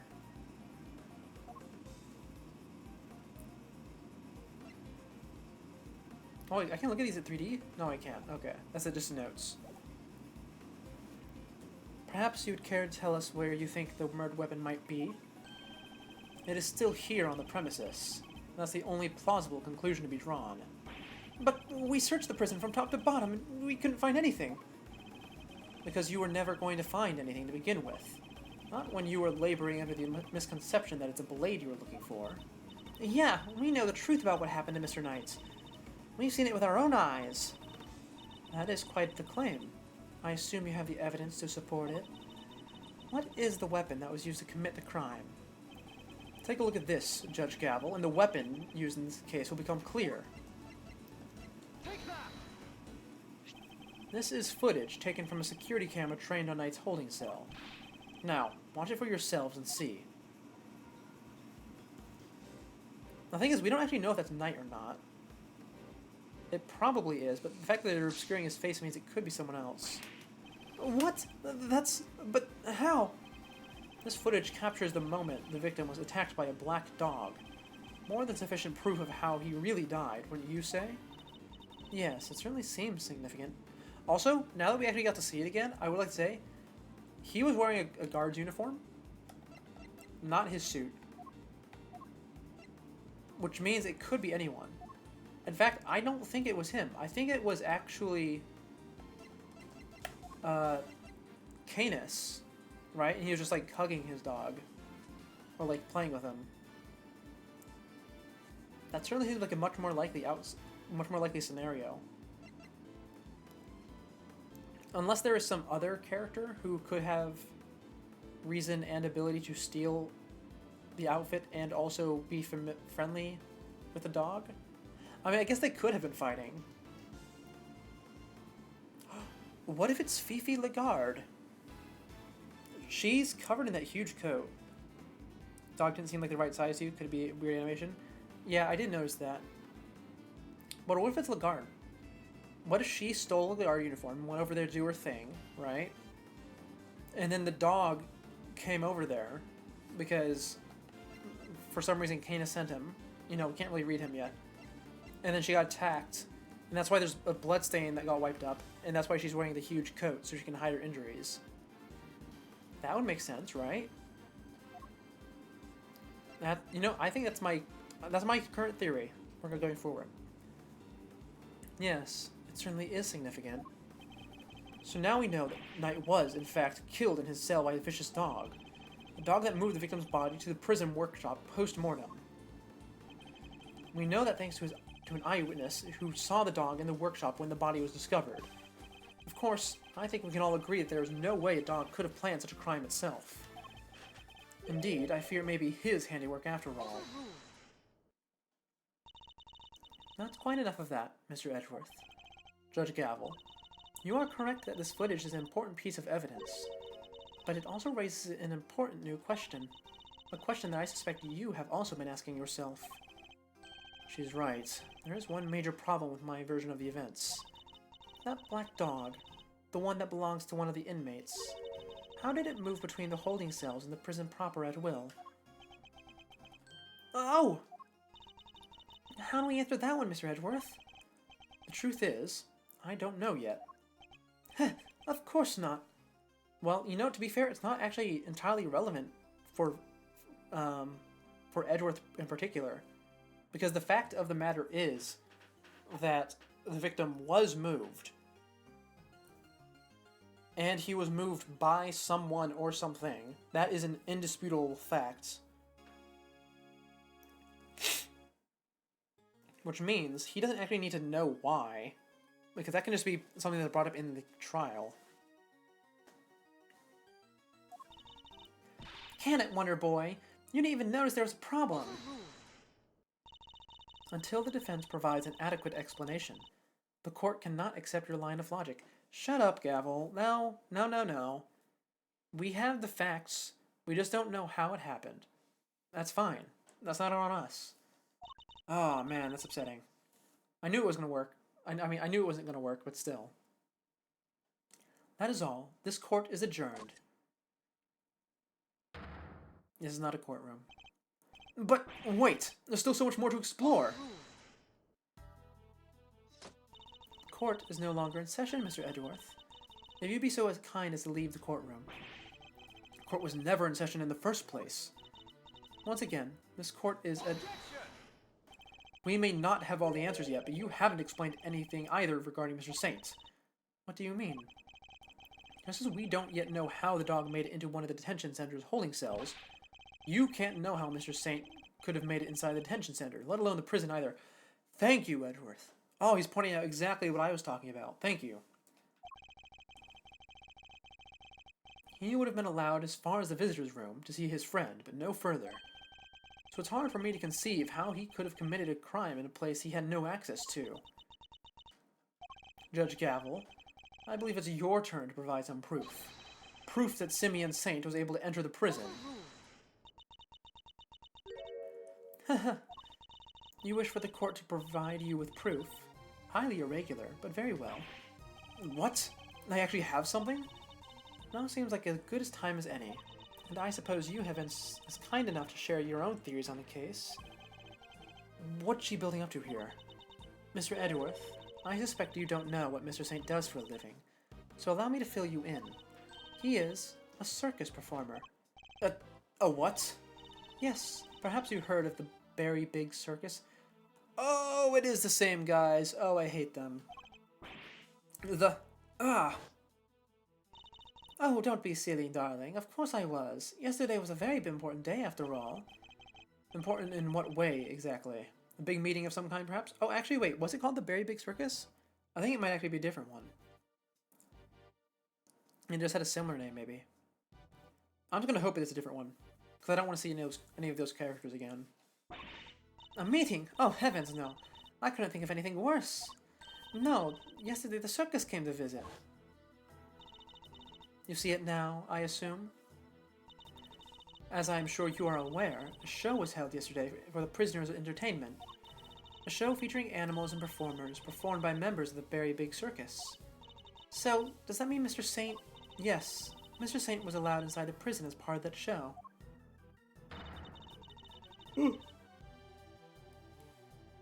A fact that has been confirmed beyond reasonable doubt. No! She held on to that fact until the last possible moment. She let me run with my own theory, and only afterwards she used it to reveal the truth. Wait. Butt out, Gavel. I have him right where I want him. Forgive me, Eustace, but if I may, while the particulars of the suspect are indeed fascinating, don't we have something a little more impressive to share with the prosecutor? That must be why she steered him onto a different topic back then, too. Yeah, I got you good, didn't I, you third-rate prosecutor? This has nothing to do with you. Oh man, I'm starting to yawn and hiccup at the same time. This is terrible. And burp. Gentlemen, this court is well and truly adjourned. If I may offer a word of advice, Mr. Edgeworth, your conduct as a prosecutor is already in question. You do well to remember that you were removed from this case for that precise reason. What are you trying to say? That the committee reserves the right to confiscate your badge at any time. Should you wish to retain it, you do well to avoid crossing paths with us again. Is that a threat? The goddess of justice is compassionate, Mr. Edgeworth, but she is not endlessly forgiving. Oh, and one last thing. You are no defense attorney. Abandon this foolish pretense. Thank you for your concern, but I do not abandon anything. What I start, I finish. Well, do try to remember that the two jobs are not one and the same, and that a defense attorney is expected to develop something of a bond with their client. Next time, finding out your client's real occupation might be a good place to start. Now, I really must be going. May the goddess of justice watch over you all. Man, she rolled over Edgeworth, and Fender was not any help. So, Simeon lied to us. Not just you two. The guy took me for a ride, too. What's his deal? Oh, okay, so he also lied to Fender. That makes sense, then. Whoa, whoa, whoa! You're not having second thoughts about all this, are you, Milesy boy? Sure, Judge Gavel is a tough cookie, but that doesn't mean you can just give up the ghost. Defense never rests, as a wise man once said. And that goes for associates, too. Don't worry, Fender. I have no intention of resting. Nevertheless, our assumption that Mr. Saint couldn't have entered the prison has been proven false. Which means we'll need to restart our investigation from square one, I'm afraid. Oh, and to be continued. Oh, okay. And I know I said that we were going to do the whole... not the whole... Like, we're going to finish the chapter today. But I think I severely overestimated how my throat is doing. I can definitely feel that I'm still not fully recovered. So we are just going to end today. So we'll be back tomorrow. Hold on, let me check the schedule. Can I open that? Where's that at? that's not it. If we look here, we will be back to tomorrow, and we will finish this, and then the day after we're gonna do a one-off stream because I found a nice little indie game that I think we can play and finish in one go. And I'm not sure what we'll do after that. After that, we'll probably do a just chatting stream or something to talk about the new year and what we're going to be doing going forward. Because that is something that needs to be talked about. Because if I don't say something out loud in front of people, then I'm probably not going to do it. So with that being said, thank you all for tuning in. This has been Seiko Scuffed, and I am signing off. Goodbye, see you all tomorrow. I hope I'm doing better then.